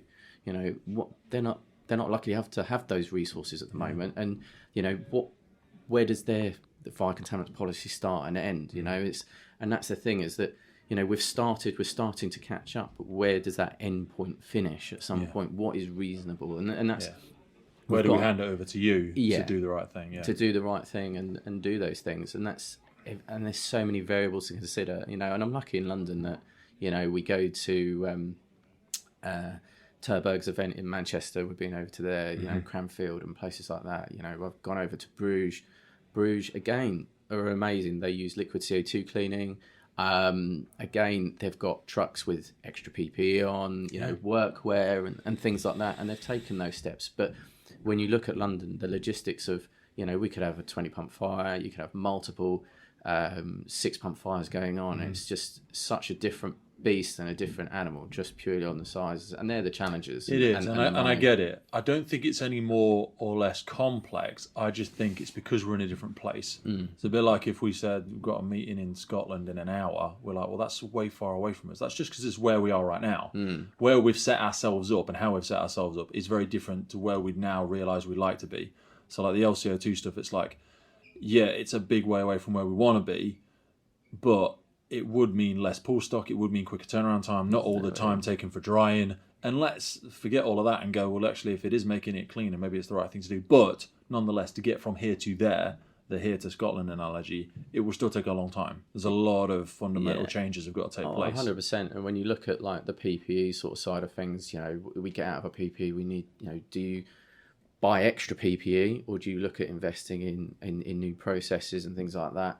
You know, London are, you know, at this current time looking at BA wash plants and things like that. That's a great step. That's taken a long time to get to that way, you know, and hopefully our training partners will follow that way and things like that. So that'll be an excellent, you know, it adds that, it takes that human element out of the cycle, because we've all been guilty where we've gone to that car fire, if we've even worn BA at a car fire, to say, you know, we'll just give it a quick wipe down, change the cylinder and it's back on the truck, you know, and that emphasis of, you know, when you go abroad and places like that, it does not smell, you don't hear it. And I mean, obviously people associate it with exposures and things like that, and it's not completely accurate that way. But, you know, when we start to use the BA wash facilities, when we went through a fact-finding mission, we had manufacturers come in and they supplied us with their BA wash plants. And, you know, OSG, our support group, they went, it doesn't smell anymore.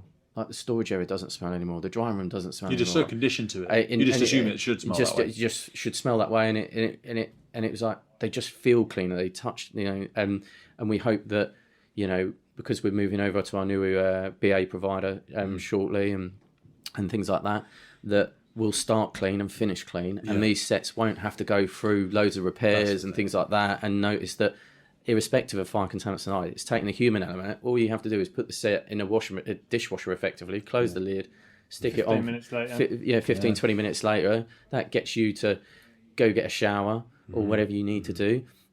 Get downstairs, service your set, and then you're back on the run. I feel like that's a great starting point for London now, because you're getting a whole new, brand new load of sets. Doesn't matter who they're from. It's the fact that, look, we've invested in you, we're getting you brand new stuff, look after it. If you bought it yourself, you'd be looking after it a downside better than you're looking after our stuff. Yeah. And this is brand new stuff. We've got personal issue face masks now. People have got, you know, that's such a massive step in the right direction. Yeah. Personally, look after your own face mask. Yeah. You know, and clean it and maintain it. You know, that's good resilience in terms of, you know, all the COVID, you know, with respect to that, you know, and the BA, you know, BA wash plants can be used for other things if they needed to be. There are other manufacturers out there that, you know, use them for boots, gloves, helmets and things like that, because helmets are probably one of the hardest things to clean because of the mixture of materials you've got in there. So it's really difficult. I want to be respectful of your time, but is there any key takeaways from the people we've spoke to today? Anything that people listening might go, I need to go and look at that? Would you suggest them to go and have a look anywhere, any of the speakers that you've heard today? To be honest, it's all really... I'm probably different to most firefighters. I do like looking at this stuff and going, right, where can I make improvements? Where can Babcock as a company make improvements for the end user, which is the LFB? Yeah. And if we can make improvements at the start and hand them on to LFB, or likewise, if Adam does a lot of research himself, if they can bring in new policies and procedures, which they then present to us, we can put them in. 100%. So it's just maybe accountability. For each and individual personnel, every person takes accountability for their actions, their procedures, then we're moving in the right direction. Love it. I think in terms of presentations today, in terms of, you know, RUS, you know, the ISO standards, that's just a big, like, I've headed that direction. When I started in fire contaminants, it's taken down this deep dark rabbit hole. Or it's a rabbit hole. It's a whale to try and swallow, and it is, and you're just going, oh Christ, where's this going? Didn't know that. Yeah, didn't know that. Didn't know this. I didn't know what it's supposed to mean.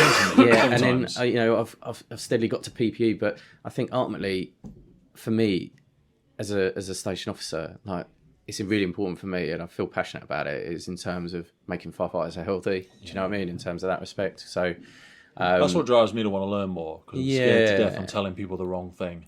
No, exactly. Not as in I'm going to be held accountable and get sued one day, as in I just don't want that on my moral compass to feel like I've told you the wrong thing because I just didn't know. We all make mistakes, and I think, like, in terms of, you know, an organisation, you know, that, you know, we want to make sure that everybody's healthy in, healthy out. I think, you know, we've got our own moral obligations to look after ourselves. Yeah. It's not an organisation necessary to look after you. They're to provide the right equipment. Yeah. But yourself as an individual has got to take some accountability for everything that we do, and be professional in our, you know, in our role. And, you know, when you look at like San Francisco and things like that, you know, they introduced the fire service charity there introduced cancer screening and things like that. 1,200 to all their staff. They found 10 that were asymptomatic for cancer. So we could do that. And someone's got to grab hold of it. I know it's going to be hard to do, but if this legislation comes in that they're talking about, they can't think of a presumptive legislation. Yes. Yeah, if that comes in, and they'll go, okay, well, what's the first thing we can do then to prevent long-term illnesses? It's early screening. Early screening. Yeah. It's a no-brainer. 100%. But what stops you getting it is doing money, funding, and decon and things like that. If you do the decon, your risks are fundamentally reduced, aren't they? You know, when we look at CBRN and things like that, 80% of the stuff is removed by just removing your clothing, and then it's a follow-up shower. It's connecting those dots and treating these things like a hazmat job, treating these things like a CBRN, you know. Well, exactly, it is.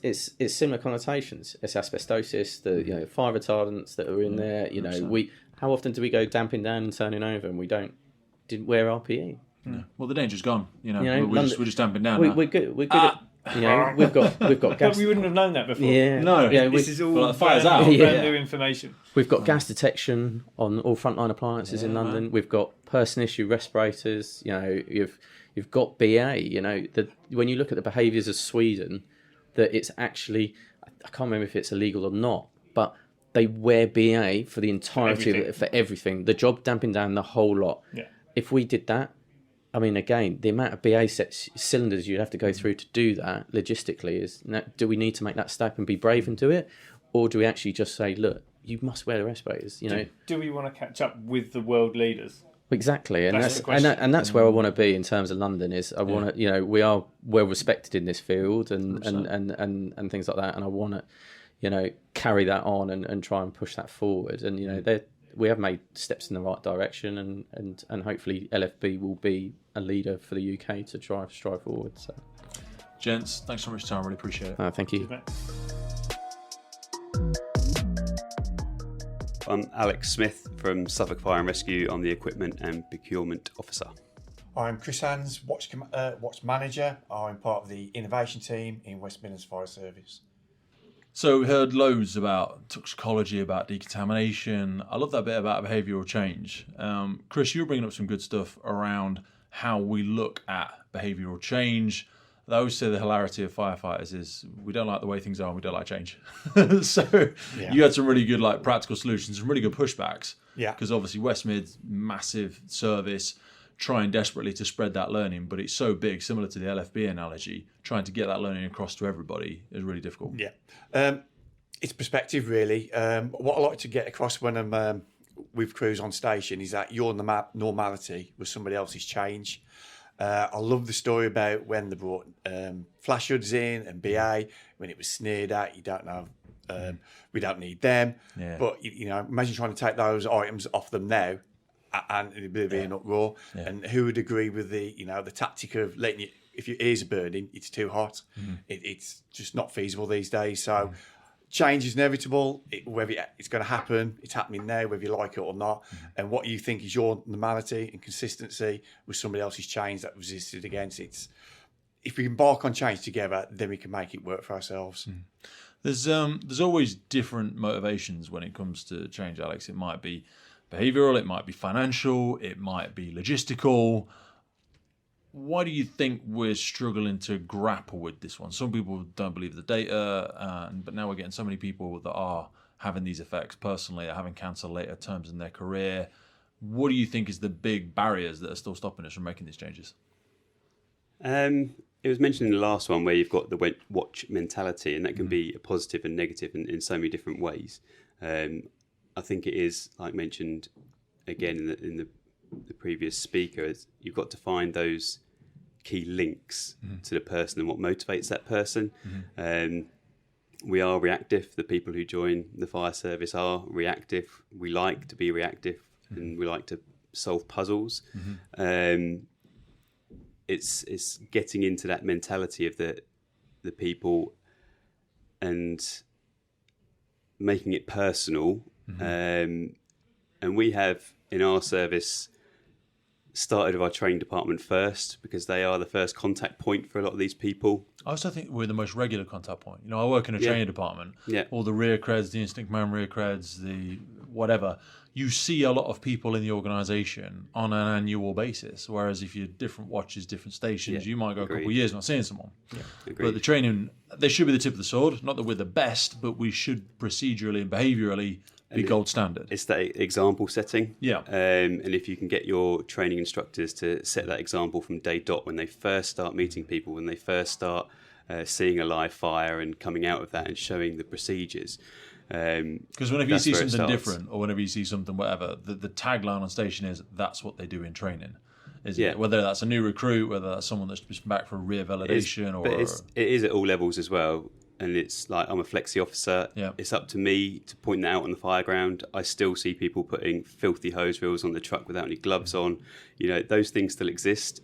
And if they are the little things that you're seeing, there's a lot more going on that person is doing behind the scenes that you don't pick up on. Is it because it's a long-term risk, Chris? Because, I mean, like, you say you look at that. If you saw, and I keep using it, I need to come up with an analogy, but I keep thinking of if you saw someone working near the edge and didn't have a harness on, they didn't have work restraint, they weren't in, you'd rest there, right? Come back away from the edge, let's have a quick chat. Not disciplinary, just like, get your head on a swivel, think about it.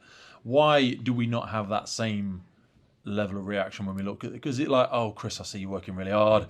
I don't want to be, I feel like I'm being picky. Do you know what I mean? Because it's not an immediate risk, is it? You're not going to fall off the edge of the building. Yeah, it's a long-term thing and people struggle to relate to something that may happen 30, 40 years later in life. But I think it's the message and how you give it. It's the incremental, everyday exposures that add up to a tangible disease at the end of it, rather than just focusing on you need to be clean on the fire ground. It's got to be for the entire time at work. It's like health and safety. It's everyone's responsibility. You can't take your eye off the ball. You just need to take those marginal gains that are cut down on the transfer of those contaminants into your workplace on the fire ground, and it'll add up to a much reduced level of cancer risk and other diseases when you leave. What's some of the good low-hanging fruit that you guys and girls have deployed in West Mids? Because there's loads of people going about things, some in their own ways, some in silo working, some things like this where we've got a lot of shared learning. What's some of the good practices you guys and girls have deployed? Initially, recruit training. We've had to invest vastly more in more PPE kits. So recruits have a clean set of PPE for every day. Every day? Yeah. Wow. Just for live fire training? Or Yeah. So, so it's warm for live fire training and then it goes away. Okay. Staff in the background, they've worked tirelessly to try and rearrange certain training, so live fire theory, live fire to take the pressure off the turnaround of the kit. But it's not perfect yet. Because it was just... just don't take it home. Yeah, back just in the leave day, it in the room, and if you want to dry it, put it in the drying cabinet. Yeah. But you came in the morning, you walk past the room, Yeah. you're like, it stinks. Yeah, I mean, back in the day, you had two sets, so you had a dirty set for 1 week, and then you'd have. Well, you saved your clean set for pass out, didn't you? Yeah, and everything you just wore the same set weeks and weeks and weeks. Yeah. As long as you didn't get a hole in your gloves, it was just because we're enforcing clean PPE after an incident fire, so that's got to translate into a training fire. Yeah. So that's some of the initial inroads we're making. Obviously, we've got the frequency. If you wear your fire kit, it's got to go back in. And then looking ahead, as part of the innovation team, we look at sort of virtual reality to supplement and replace certain elements of hot fire training, exploring robotics and where that can take crews off the front line and replace it with a remotely operated resource. It's because being innovation, we want to sort of stop people getting contaminated in the first place. Everything's about what do we do once people are contaminated. Let's take a step ahead and not get them contaminated in the first place.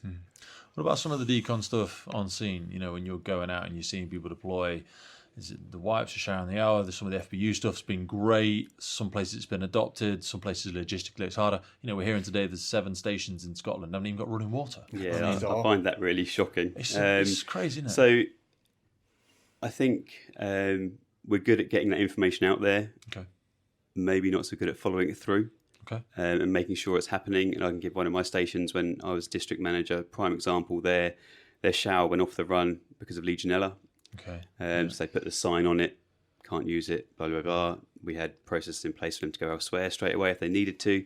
It was then sorted within the month. I returned 3 months later and the sign was still on the shower. You know, so that's on call. I think there's sometimes a bit of a struggle there because they're not exposed to it, and they've got it left, right, and centre, and they've got to return to their day job.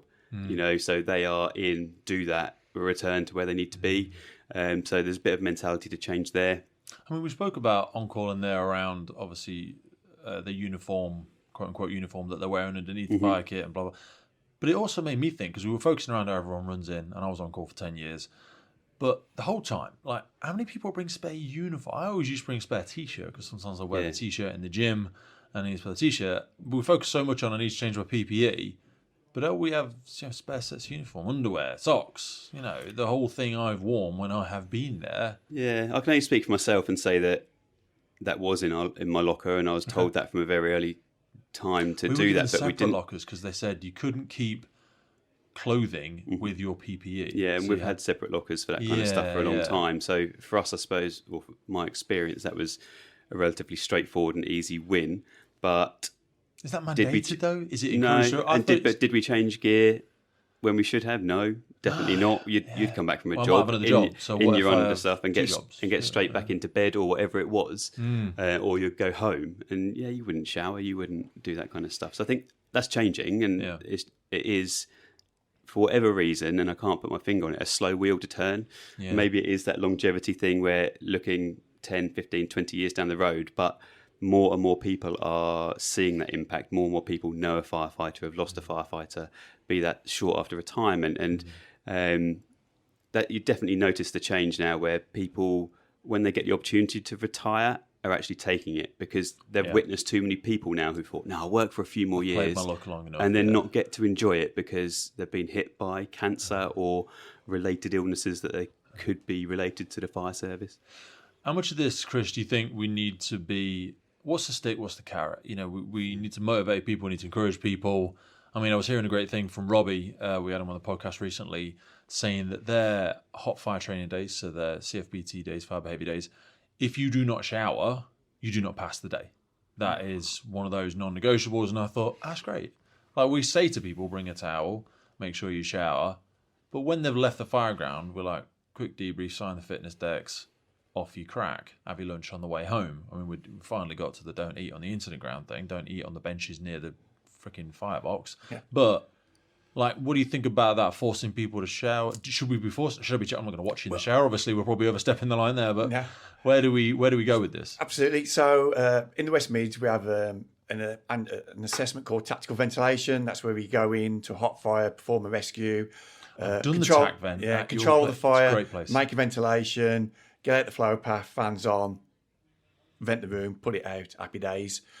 Its consideration is being looked at now. So once that's done, the assessment doesn't finish until you've correctly demonstrated post-fire hygiene, stripping of the kit, bagging it up, and then you're done. So if that's what we expect, that's what we need to test. And that way the organisation gets the assurance it needs. Its staff not only know how to put a fire out and use a fan, but then can correctly mitigate the risks of contamination. So it's like a have to do, not a would like to do. What did you guys think about the sticking the PPV on when you're doffing?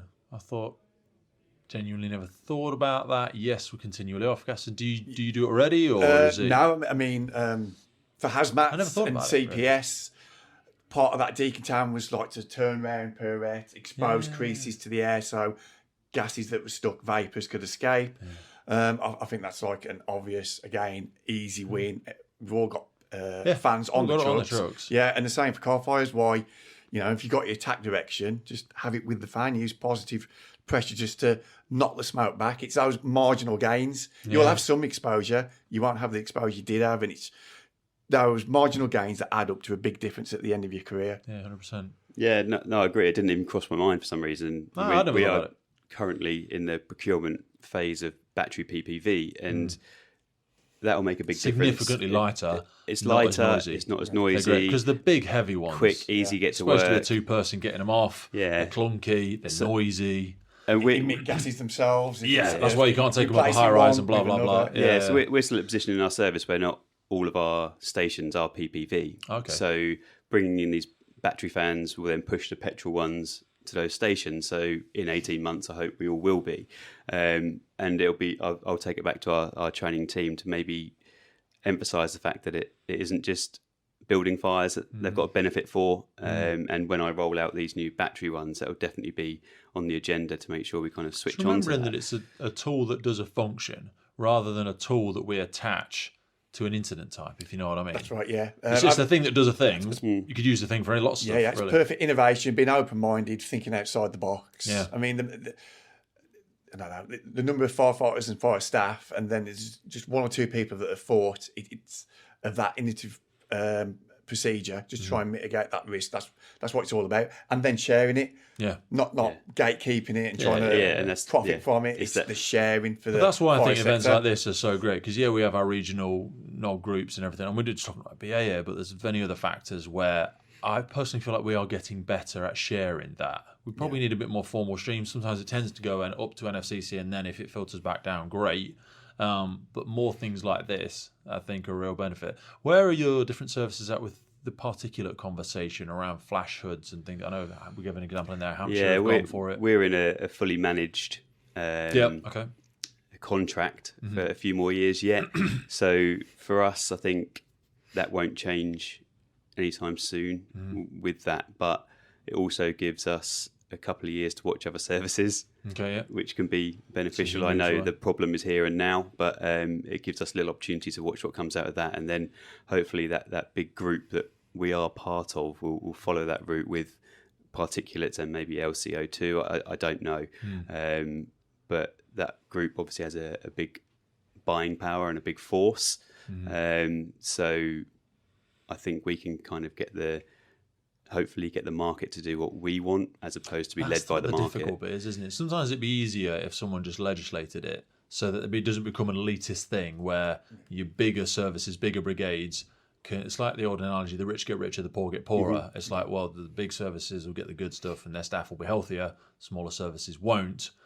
It sucks to be you, And that's like, well, if you just legislate, everyone has to. It would become more affordable in itself anyway, because the scaling of it and the sort of market price, the unit price would come down, I suppose. Where are West Mids at with it? I believe, I'm 100% sure, but I believe we're in the process of renewing our PPE, part of a regional framework. Okay. Within that, I think we're also looking at wildfire kit. Yeah. Even though we're a mostly urban environment, times of in the summer with the wildfires, we get called onto our more rural neighbours.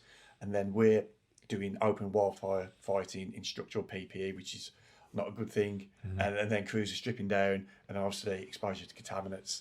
Well, I also look at that. We look at it as wildfire kit, but looking at many of the models that are out there, it's multifaceted in its application. Sometimes, and I've heard people speak about this, like your firefighting PPE should solely be for firefighting. It's the most expensive piece of apparel that you're buying. Only we wouldn't get the hazmat suits out just to do something whatever with, because we're like, oh no, they're special. Leave them in the box till we need them. Well, why don't we have a lower level thing for the vast majority of incidents? Because less than 10% of our jobs are actually, And I think that the majority of wildfire PPE is suitable for almost everything else that the fire service do. For all your RTC, for everything else, most everything else you could use it for, unless you've got a confirmed structural fire. Then maybe you need to be switching out. Yeah. And certainly we've been offered, several companies have offered to trial base layers. Yes. That's probably better suited towards our sort of breathing apparatus and structures, to have that base layer on all the time. I don't think that would translate well into everyday firefighters to wear a uniform and then a base layer, or having to strip off your uniform to put a base layer on. That work either. No, but ideally, if you made a uniform out of base layer material, that might be a win-win.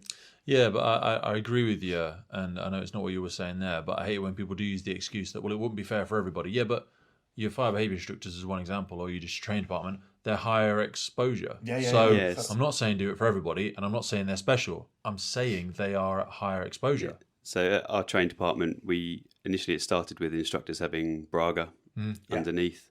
Initially, people thought that was a thermal thing, but it wasn't. It was, particulate, as we call it now. We didn't really call it that then. And that kind of got challenged, and rightfully so, by the crews and everything that are coming in, like why are they better protected than us? And obviously at that point we did put back instructors have more exposure, but we now supply Braga and undergarments to every single person for when they do hot fire. So they have undergarments, we provide towels for the shower facility. So there is no excuse. And then they say, well, but then what about when we're on the fire ground? We don't have this. And the kind of argument at the moment is that at the moment we have control of that. We can control what you do at our training centre. We can protect you. We can do everything there we can. We can't protect you about everything that's out on the fire ground, not yet. Like we alluded to there, if we can get our blacks that we're wearing now, if we can get that into a suitable undergarment material, fantastic, 2 birds, 1 stone. There's uncontrollables like you see on the incident ground. There's the great quote from one of the Australian guests we had on. He was like, warm to inform, don't burn to learn. And I thought, that's great, because it's a training environment. No one should be getting burnt, no one should be getting heat exhaustion. I am in control of this environment. So I am going to put levels of protection in there. I am going to put additional things in there so you can learn. So you're not just, we've all been in those training environments where you go in, you go, oh, how did you find it? I don't know. It was just so goddamn hard. I didn't learn anything at all. We just went in, I hit the thing really hard, and then got pushed back by the heat, and I don't think I learned anything. Well, that's where we see a sort of a role that virtuality can play. So one of the first ways our recruits have will be just to sit in a room. The instructors will set fire to a load of pallets, and they'll watch the fire develop, the overpressure come down, the neutral plane, air tracks, all that sort of thing. But it's all been given while they're experiencing heat and smoke, and then someone's trying to talk through a BA mask, someone's trying to listen through a BA mask and the flash hood. It's not the best learning environment. So we can film that in virtual reality, and that'll become a classroom session. It can be paused, it can be rewound. What's that? And then questions can be posed. It's much more of a learning experience. And then when they've got that technical knowledge, they'll understand what they're seeing when they do go in. So perhaps virtuality will replace that one instance of a hot wear, but for the rest of it, it will be to supplement subsequent hot wares, hopefully reduce contamination, less carbon going to the atmosphere. You're not spending as much money on wood being burnt for retakes. Everyone's getting assurance that they're upskilled, ready to go back in. I love it. Well, look, fellas, thanks so much for your time. Really appreciate it. It's great to see your services here, leaning in, learning this stuff, and then sharing it back in service. No problem. Thank you for having us. Cheers. So wrapping up the end of today, Emily, I wanted to ask you a few bits, because some of the stuff you shared on behavioural change, having a few chats with people today, the hard skills versus the soft skills, the structural, the technical, the logistical stuff, a large chunk of this can be fixed with some behavioural stuff. Services need to take some accountability, organisations, producers of the PPE need to take accountability, but there's some behavioural stuff. And you mentioned some really, really, really strong stuff in there that I wanted to circle back to. That sort of COM-B analogy. Just take us through that. I know it's a whistle-stop tour, but I just found it really powerful. I didn't want to not share it with people. So the COM-B model of behaviour change works on the basis that once you have an identified behaviour, there are 3 components you need to think of. One of those is capability, the other one is opportunity, and then the third one is motivation. Now, on the surface, they sound quite obvious, but obviously there's a bit more detail underneath that. So when we talk about capability, what we're talking about is, do people know what they want to do? But also, in addition to that, it's whether or not the organisation is built in a way that encourages that to happen. So, for example, if everything is pointing left when you're asking people to go right, the chances of them going right are almost negligible. Opportunity is also about kind of social movements and whether you've got the cost. So it's what you can do to create pressure. And then motivation is quite self-explanatory. But it's really important with that to consider how people tick and why they tick. So beyond... I feel like, a lot of those motivation stuff, that's what a lot of this is about for me. When we've been hearing today, we've been hearing the stories. It is a very emotive subject. But like you said, those mental pathways, all them grooves have been cut for us to go left for the last 20 years. So that is a real... You ever heard of the stuff about the elephant and the rider? That analogy of it. So it's in a great book. It's going to escape me for a minute, but the listeners will remember it. So the elephant and the rider is your logical brain. You've convinced me, I get it, I want to go left. But the elephant's the motivation. The elephant is your emotions. You're on along like you've heard it before. Jim paradox. Yes. So they're using the Jim paradox as well. Yeah, you've got to have... I have to want to do it. You can't just convince me logically. That's your analytical brain, your prefrontal cortex, the problem solving, all that sort of stuff. I have to have the motivation as well. So the motivation feels like it's there. It's just a case for a lot of us and organisations to put in place those pathways procedurally to make it easier, like reducing habitual friction. Do you know what I mean? You've got to make it easy for me to do the thing I want to do. And I just think that aspect of behavioural change is absolutely. And I think what you've got to remember as well is that the way firefighters are trained is they're trained to the point where it becomes instinctual behaviour. So it becomes almost, I'm just do it without even thinking. Yeah. And there are years and years of training that get people to be competent and maintain competency. Yeah. So to then have to undo that, it is going to take time and people are going to get it wrong. But it becomes even more important to almost force people's hand down a certain way. Yeah. But brush your teeth before you go to bed. It's encouraging. Things like that. We get it eventually. It's just encouraging, though, the wish, want and the desire for people to do it, isn't it? That's what it is. And as you say, give them the pathway. Do you think it's something to do with, like, firefighting is such a romanticised profession? It's very closely associated with people's, I'm the hero analogy, that being exposed to risk regularly, it's kind of like, we feel like we're used to it and we should be doing it. Is there a bravado to it that we have to try and get over as well, though? That's still there. Yeah. That's definitely still there, Pete, isn't there? There is. How do we get over that? Do we want to get over that? Yeah. I don't know. I think that's society in general. I think there is an element of that in firefighting. It's risk appetite as well as. So there is they've got a greater risk appetite as a firefighter. But I mean, I did some stuff around road safety messaging around youngsters who are just getting their licence, and actually a lot of the productions we put on in the theatre were all designed to scare the kids and be really impactful. And when we had a behavioural scientist look at it, it said, well, your messaging is really powerful, but how do you evaluate that they're lasting messages? Because these kids will change their behaviour for a week or two and then it will start to fade. Do you ever hear the study of Scared Straight in America? Yes, I have. Scared Straight, they took kids into prisons and assuming that would make a massive... It didn't. It happened, it created heroes for some of them. It did. And they just accelerated down the path. But it was like, we'll scare them and they'll never do it. They'll never want to end up in a place like this. It works sometimes, doesn't in others. But they've been there, seen it and done it, and we'll have some more of that. Yeah, and the people in there are going, you get every meal for free. Yeah. Get education and it's great. But these kids on the road safety sort of journey, they actually, if you try and scare them, they think, well, I'm bomb-proof. That won't happen to me. So that's why I say I think it's wider than just firefighters. I think youngsters don't feel that they're going to be caught in a car accident. They think, well, that happens to other people. It won't happen to me. Yeah. But if you actually show them that their behaviour is going to impact them in other ways, i.e. it's going to make them not look quite as good on social media, and that actually it's not cool to do that. And that might have a better resonance with them, not to do that behaviour. It's that shift of, like you say, you were saying there, like how you look. I think it used to look good for dirty fire kit and looking like you're doing the job. Now, when we're hearing these stories and we're self-reflecting on the things that we've done, it's one of those uncomfortable, damn, I've been doing that as well. There's nothing glorified about hearing Robbie's story and John's story and other people like that. It doesn't make you go, like I've got a bullet wound from war. You see this scar? It's not that. It's I'm impotent and my wife's got cancer and not no one cares, but I'm all alone now and I'm going to die at 45. Yeah. Where's the glory? There's no glory. There's no big bravery. It's lose. Congratulations. But the sad thing is, I think as hard hitting as their message and brave their messages were, fabulous. You can't help but be impacted by their stories. I worry is, no matter how many times you do that, human behaviour is very much caught up in my own world. That was in a week's time it'll be, do you remember hearing about Robbie? Yeah. That was awful. But in 2 weeks' time, it will be out of your psyche a little bit more. I don't think that is enough to change behaviour. No. And I know that sounds...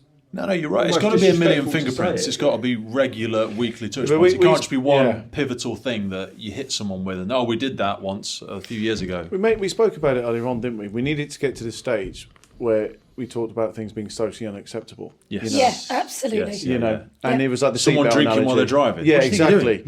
Someone smoking in a restaurant. Excuse me. What do you think you're doing? It's almost like you've got dirty kit, whatever. It's like, what are you doing? Yeah. You're not a professional firefighter. Exactly. What are you doing? Yeah. You stink. Get off the truck. I'm not riding with that person. Absolutely. Yeah. That's the point we need to get to. The thing that's worth considering as well is where you mentioned almost it's not potentially resonating straight away, is that sometimes people take time to connect to things. So it's almost like if you're in a situation and you've found out something horrific was going on and you didn't know, you've almost got to find your way through that and all the kind of guilt and the like negative stuff that goes with it. So it's almost like giving people space to have that journey as well, maybe something that's worth considering. You're almost tiptoeing for me around there, and I wrote it down when you said it earlier, Chris, willful blindness. Talk to us about that for people that, again, didn't have the benefit of being in the room. Well, I reflected on that in terms of, in the presentation I gave, I talked very much about priding myself on what I did in an operational context, I took into a managerial context and vice versa. There's a lot of crossovers where you can learn how to deal with problems. They're just different problems. And so in that, I talked very much on the operational field about, I always said, I just think we bring order to chaos. That's our job. And the simplest way to do that is segment your problems. And then in doing that, you're focusing on the here and now, the crisis management, but you've then got to, in a strategic context, look at the consequence of that. So it's very much crisis versus consequence. And what I was talking about earlier was, when I had time to think about this, when I reflected when I retired, it dawned on me, it was horrible, sort of started to feel this dread come over me. I thought, do you know what? I prided myself on taking my operational learning into my managerial learning. And yet here we are, hearing about all these horrible godforsaken stats about firefighters being 4 times more likely to die from cancer. And I'm thinking I was responsible for, national leave for PPE. I did know there was a problem. I remember talking to people about the problem. But running a very busy job as it was, with loads of other conflicting priorities, I didn't have the time and the space to do what I did on an operational setting, which was find space, think about the incident, get situational awareness, segment your problems, blah, blah, blah. Do all of those things. Oh, and now think about the consequence. I knew that there was an issue there. I didn't think about the consequences of it. And that does not haunt me, but that is one thing I look back and think I should have been better at that because I thought I was good at that. But I hate listening to things like this and no one in the room pushing back, because I am going to push back there and say, you mean you didn't make time? Because you did have time. Yes. We spoke last night at dinner about the whole Eisenhower's matrix and stuff like this. It was urgent, it was important, but it wasn't urgent. Because it was down the road. Yes. It was, at some point, we need to do something about this at some point. But it's the old analogy, you don't need to fix the roof because it's not raining, but when it's raining, it's not right time to fix the roof. Yeah, exactly. Do you know what I mean? You're like, I'll deal with it when. Because it wasn't urgent. But you knew it was a problem. I knew and it was I'm a not problem, pointing the but finger it at you wasn't- here. There's many examples You're of all dead of right. us And who have that's- willfully gone, oh, God, Yeah. that rash doesn't look very good, does it? Better go to the doctors in 4 years. Hindsight's a wonderful thing, and it was when we were looking at the behavioural change and we were saying that all of what we're talking about here is about reducing cancer in firefighters.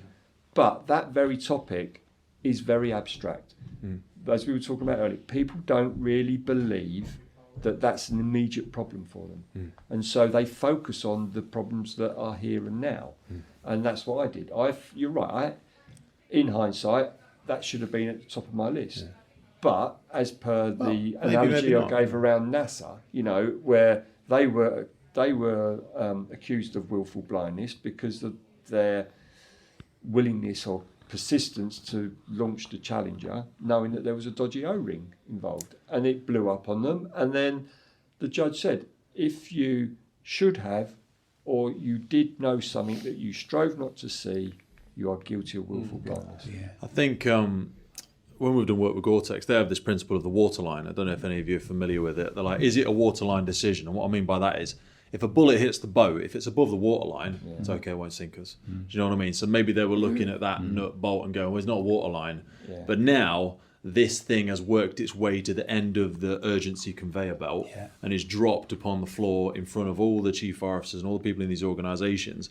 How close are we now with the World Health Organization admittance? We've got subject matter experts, toxicologists in the room today. We've got data from so many avenues hitting us. Are we approaching negligence? Are we approaching the point where someone goes, look at the Grenfell inquiries and someone goes, so wait, you knew, and then someone else told you, then a subject matter expert told you, then the World Health Organization. Which bit are you claiming you didn't know about again? Sorry, because I'm not even in your sector, and I saw this. How can we continue? How is this not at the top of everybody's list? And that's an interesting point, and it's how you get it on their list and how do you work with them, because the last thing you want to do is create adversarial roles. Yes, here. you don't want that. You need to work with the sector to do that, and it's how you tiptoe your way through to say, look, and be persistent, that you really need to know about this, and then you don't get replies, and then you go, no, you really do need to know about this. But there does come that critical point where you have to say enough is enough. And I think, Emily talked about getting the movement, and we talk about stakeholder analysis. Who's the most important people? Well, actually, firefighters might not have a lot of sway in terms of decision making, but if you get enough of them, then you do get to create that movement. So, but it's how you then articulate their concerns without it becoming adversarial, because that doesn't do the topic any justice at all. When people go, because it comes about personalities, then I'm not hearing that because of who's delivering that message, rather than going, do you know what? That's a very important message. Yeah. I don't like the fact that you've had to tell me it. That's with the greatest respect, and again, we're not anyone specific, but sometimes with the unions, it's like, if you take a knife to the conversation all the time, it's always going to be a knife fight. Yes. We don't stop bringing a knife to this conversation. Exactly. Let's have a conversation. We're all in this together. Let's try and work for a solution. But when I see the attendance of today versus last year versus other events, I feel like we're shifting past that motivation. People are convinced, people are on board, and they're coming back now with, help me find solution. Yeah. Help me find one of many solutions. Not convince me of your theory. No. It's help me find solution, was what I felt a lot of in the room today. They're convinced now. People are convinced and need to be convinced, don't they? Well and truly. But it's exactly that now.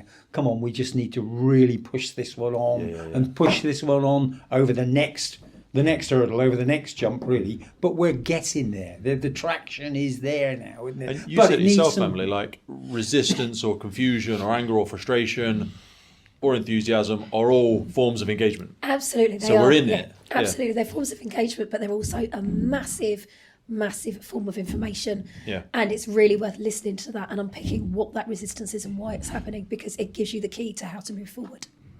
Sorry, I interrupted you. No. I think we're there, Pete. To be fair, I think obviously now the ear of NFCC, they're getting it. It's there now, isn't it? It needs to be there. Albeit there are still, sadly, back to the conversation that you've just had. There are other pressing priorities, aren't there? Everything's a priority, therefore nothing is. Exactly. That's the thing. And sadly, social needs, pay, it just goes mental on, health. doesn't it? It's everything has £1 million budget to it. But a lot of this, as we were alluded to, and I don't want to go back over old ground, but it's like a big chunk of this is behavioural. I'm not asking you for £1 million in every conversation.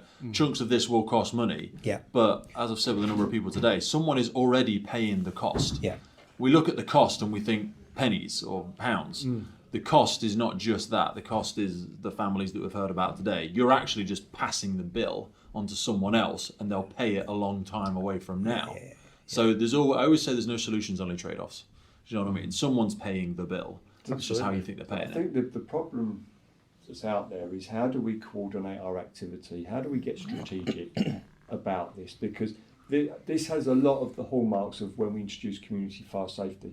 I remember used to turn out to incidents. The more incidents, actually, the pay formula in those days was adversely. It actually rewarded fire services. The more jobs they went to, the more they got in their budget. It was perverse. And then we introduced community safety, and saying that actually we've had the thought we should try and stop fires happening before they happen. That did not go down well with a lot of rank and file firefighters who saw that as actually almost spoiling the job that they had joined, because it was, hold on, I've joined for the thrill, the excitement of going to fires, and you're actively trying to prevent that. And you had to remind them in those days, saying, but you are here to prevent harm and suffering, and this is a better way of doing it. But what happened is you saw fire services all coming on board with that, but then just going off in their own little worlds, trying to implement new systems, and there was no coordination to it. And it took probably 10 years before you got that coordinated approach where you got best practice and how to deal with it. And we haven't got that time. We need to have a strategic, it's like I said in there, tactics without a strategy is the noise before failure. Yeah. And that's what we need to start thinking about. Who needs to be in the room? How do we coordinate this? How do we push this agenda forward? Because you've got Simon, you've got Andy, who are doing this through no commercial gain. They're doing it because they know it's the right thing to do. How do we get everybody else? And people Feels like John we're getting the right people on the bus slowly, though. I say the NFCC, the procurement specialists and individuals such as that, the firefighters, the boots on the ground, the charities. We're getting the right people on the bus. But one pushback against that, because when people felt like the community safety thing was spoiling the job, and one pushback against some of the speakers today, the knee-jerk solution is never send anybody into any of the fires. But that negates the socio-economic value that, my hotel's on fire. I employ 600 people. That has a lot of value to my community. And when I speak to some of the, I had Lars Axelson on the podcast, and they go, we're saying, there's a lot of people saying, don't put anybody in fires. And he's like, no, just do it properly. Just do decon properly. Just have better PPE. Don't have to not go in the thing. We don't not go into water jobs. Why not? A lot of people drown. Yeah, but we still go in. It's just the risk analogy and go, well, can we just increase the safe system of work to the point where this is an acceptable risk? And that is achievable. It will take a long time. It will take behaviour, it will take money, it will take change. But it's not unachievable. So the knee-jerk solution of let's just hit it hard from the yard, let's just stand outside, I don't think that's the answer. And actually, you increase the risk of firefighters then, because one day when they do have to go in, because they will, because there will be persons reported, they will be at higher risk because they can no longer do the thing. Because they're not experienced enough to do it. They won't have experienced what they should be doing. But they need to go and do it. You think, 30 years and firefighting tactics haven't really changed in that 30 years I was in it. And I look back at that, and that's one of my other regrets. I think, do you know what? We started introducing new concepts to firefighting. And we backed it up with technology, which enabled you to do a lot more. But holistically, across the country, our firefighting tactics are the same as when I joined. And there's this preoccupation with tubular and hose reel. And we've got to move past that. It's going to take a while, but there should be an investment in R&D, because actually, in 10 years in the future, you look at car accidents. So now we gear up, we say, well, look, they're making cars stronger to protect the occupants. They've got boron steel in it. Okay, we need to enhance our cutters so they can cut the boron steel. So this kit's getting heavier and heavier, more heavy duty. And then what's going to happen, if we don't look ahead, what's happening in the car industry is cars they won't be able to collide at one point because that's their focus. It's about driverless cars, which are in the future, they're going to happen, and there'll be these collision restraints that won't allow a car to actually collide. So it will be engineered out. And yet we've just been following that curve, and that cutting gear, the need for that could potentially drop off a cliff face because of the technology. Well, it's already falling down now, and we won't go too far down this rabbit hole, but things like the Exit Project, IRRTC, UCRO, all those things, we do a lot less cutting than we ever did. We don't need our full roof removal. Why? Let's just make a little bit of space creation, get the person out of the thing. Do you know what I mean? So that is an example where we have advanced in our tactics. But you're right, in firefighting, we've rested on our laurels. We're still doing the same stuff we were 30 years ago. And that is impacting on the contaminant issue. The way we fight fires now is not the best for the contaminant. So I think there's a way forward where you get improvements in both.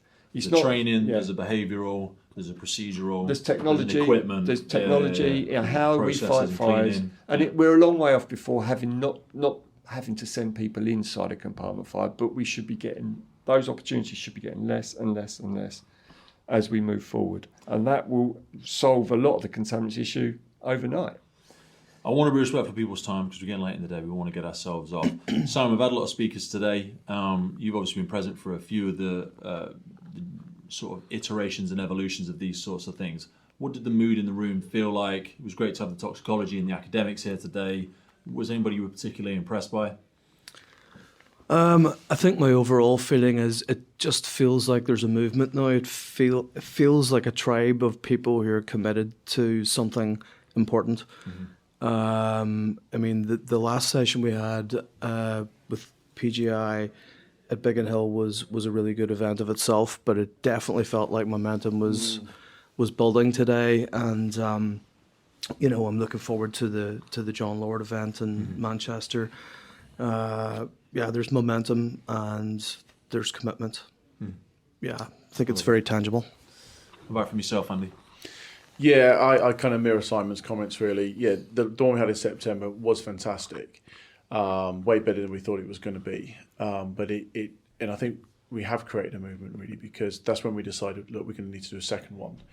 And I think the calibre of people here, and like you say, the fact that Hertfordshire University wants to be part of this as well, I think we've actually gained some credibility in what we're doing. The willingness to invite academics in here with no... Yeah. That's the beauty of science. It's not, I don't care if it's right or wrong, it's just that is what it is, my impartial professional view. Yeah. And I meant what I said at the beginning. We were very humbled when you get the... Because people have travelled from far and wide, from the States, Australia, top of Scotland and things. Yeah. So it obviously means something to them. And I thought the feedback's been fantastic. The look on people's faces, like, this is a priority now. This has been brilliant.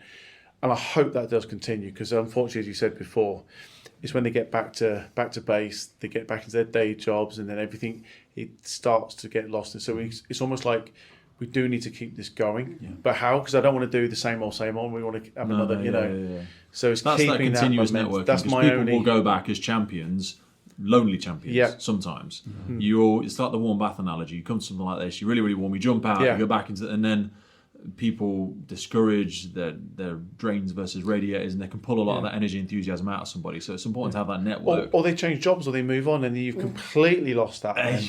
So that's why I think it was a great idea to get it filmed today as well, and doing what we're doing with yourself, Pete, because then we can keep going, referring back to it. So we got some legacy there, So. Well, look, I really enjoyed it. Continue. It's been great to see everyone in the room. It's been great to see the energy. It's been great to see so many services represented and actually putting themselves forward. But thanks so much for your time, ladies and gents. Likewise. Really appreciate it. Thank you. Thank you. Thank you. The Firefighters podcast was created to recognise, acknowledge, inspire, and hopefully even motivate these incredible individuals who have chosen to be part of the first responder community. Our driving purpose is to create a legacy resource for the current and future generations of firefighters and first responders.